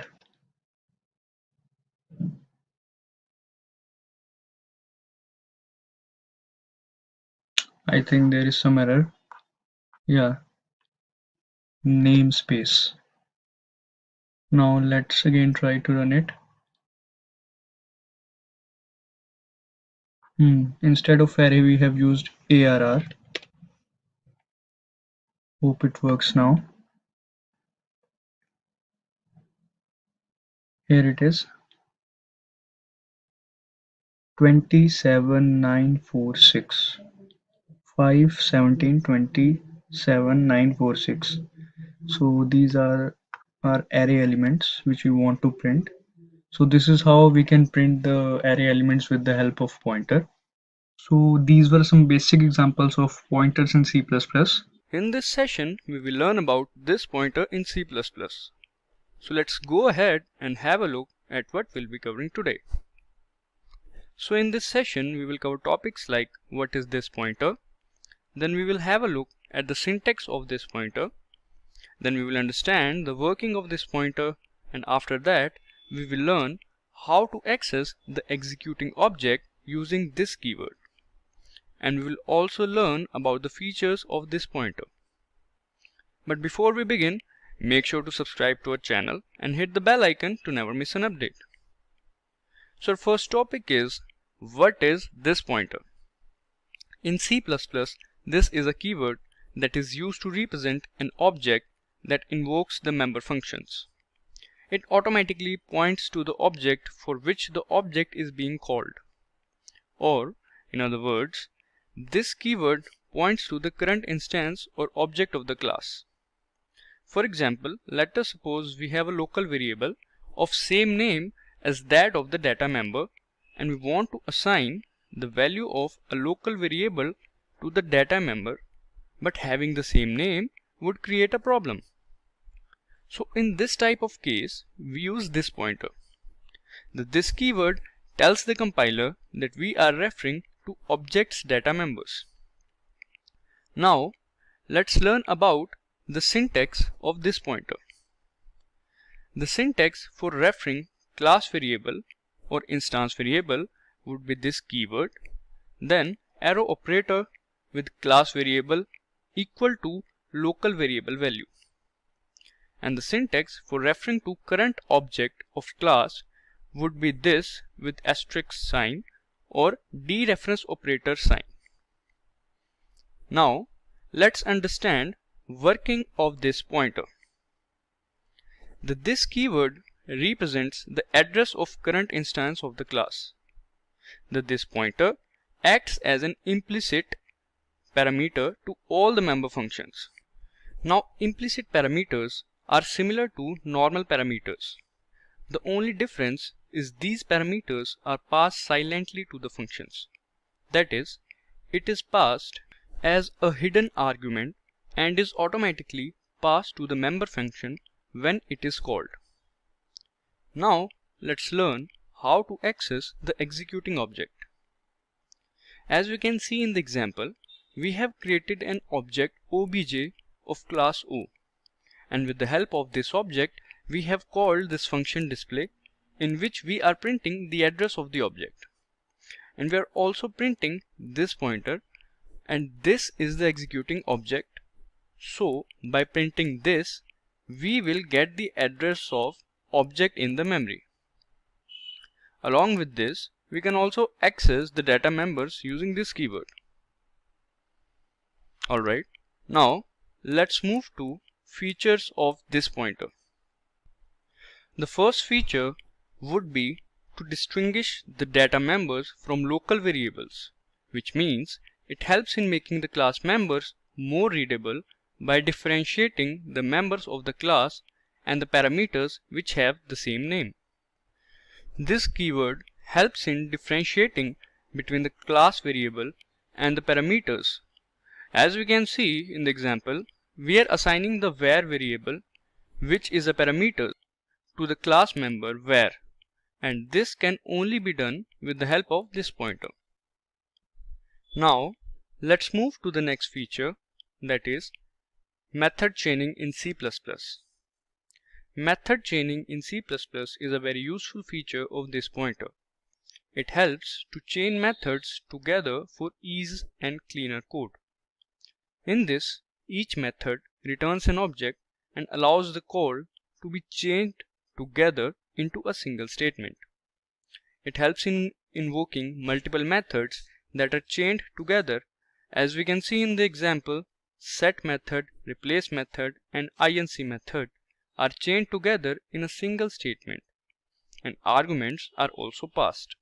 If getting your learning started is half the battle, what if you could do that for free? Visit SkillUp by SimpliLearn. Click on the link in the description to know more. So now let's go ahead and do some examples of this pointer in our code editor, that is VS Code. Alright, so here we will do an example of this pointer in which we will show that how this pointer differentiates between the class member and the parameters having the same name. So let's go ahead and first of all let's create a new file and let's name it this one.cpp. Alright, now we can write the header files #include iostream.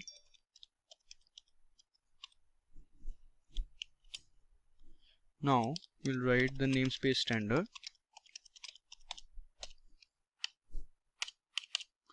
Now we'll start with the main function. We'll write int main.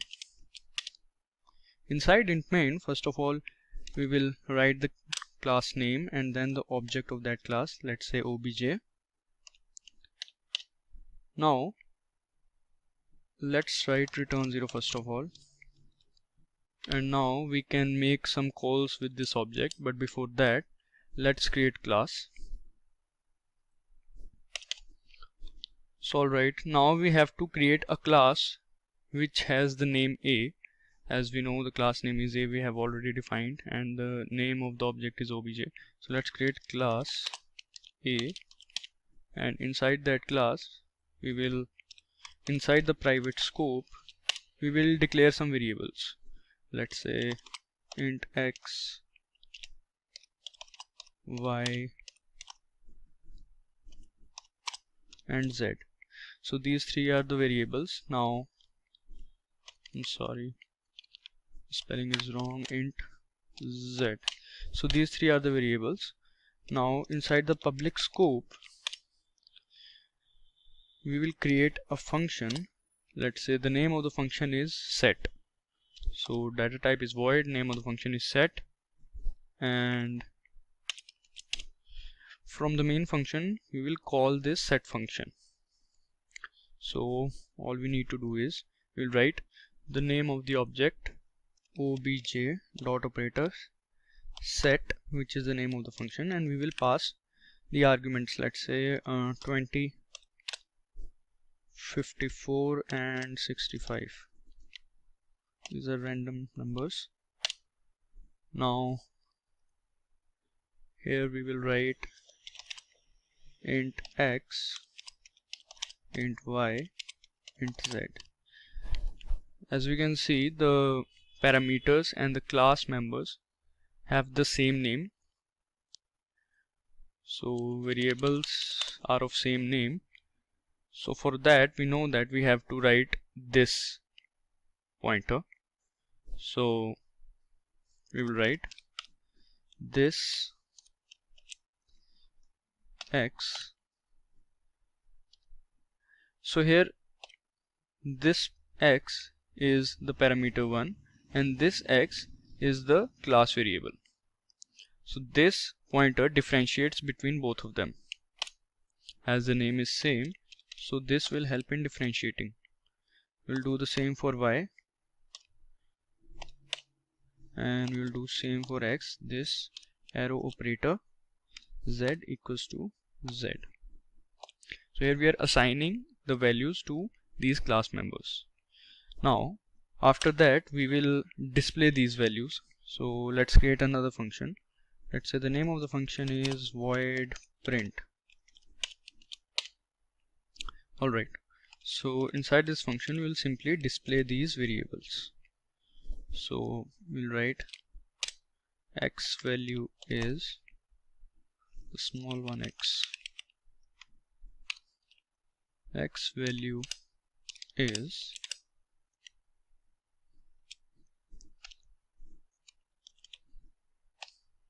the variable x, and after that we will write and l.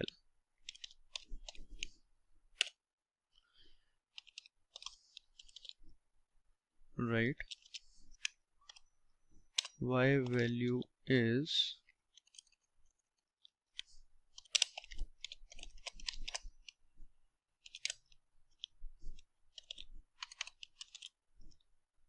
y and l. We'll do same for z.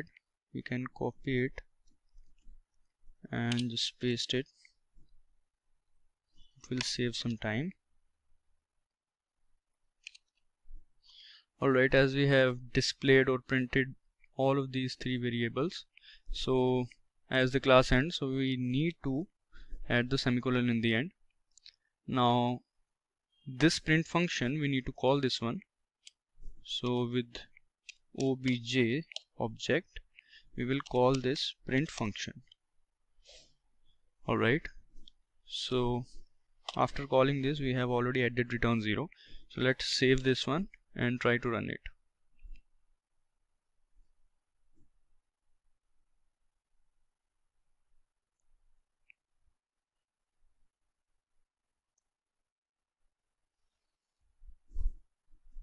Alright, let's check. Here it is. X value is 20, y value is 54 and z value is 65. So arrow operator helped us in differentiating between the class members. Have a look at that as well. If we do not use this pointer, then let's save it and let's try to run this. Let's check the output. As you can see, x value is 0, y value is 0, z value is 0. It is not correct. So this one is right and this is our output, correct output. Now let's do another example. So here we will do an example and see that this pointer can be used for calling the member function as well. So we'll do an example regarding that. So first of all, let's name this 2.cpp. Let's save it and we'll start with hash include iostream. Now we'll start with int main. Inside int main we will name the class, and inside this class king, inside the public scope, so first of all we will print a text or a message. Let's say hello brother.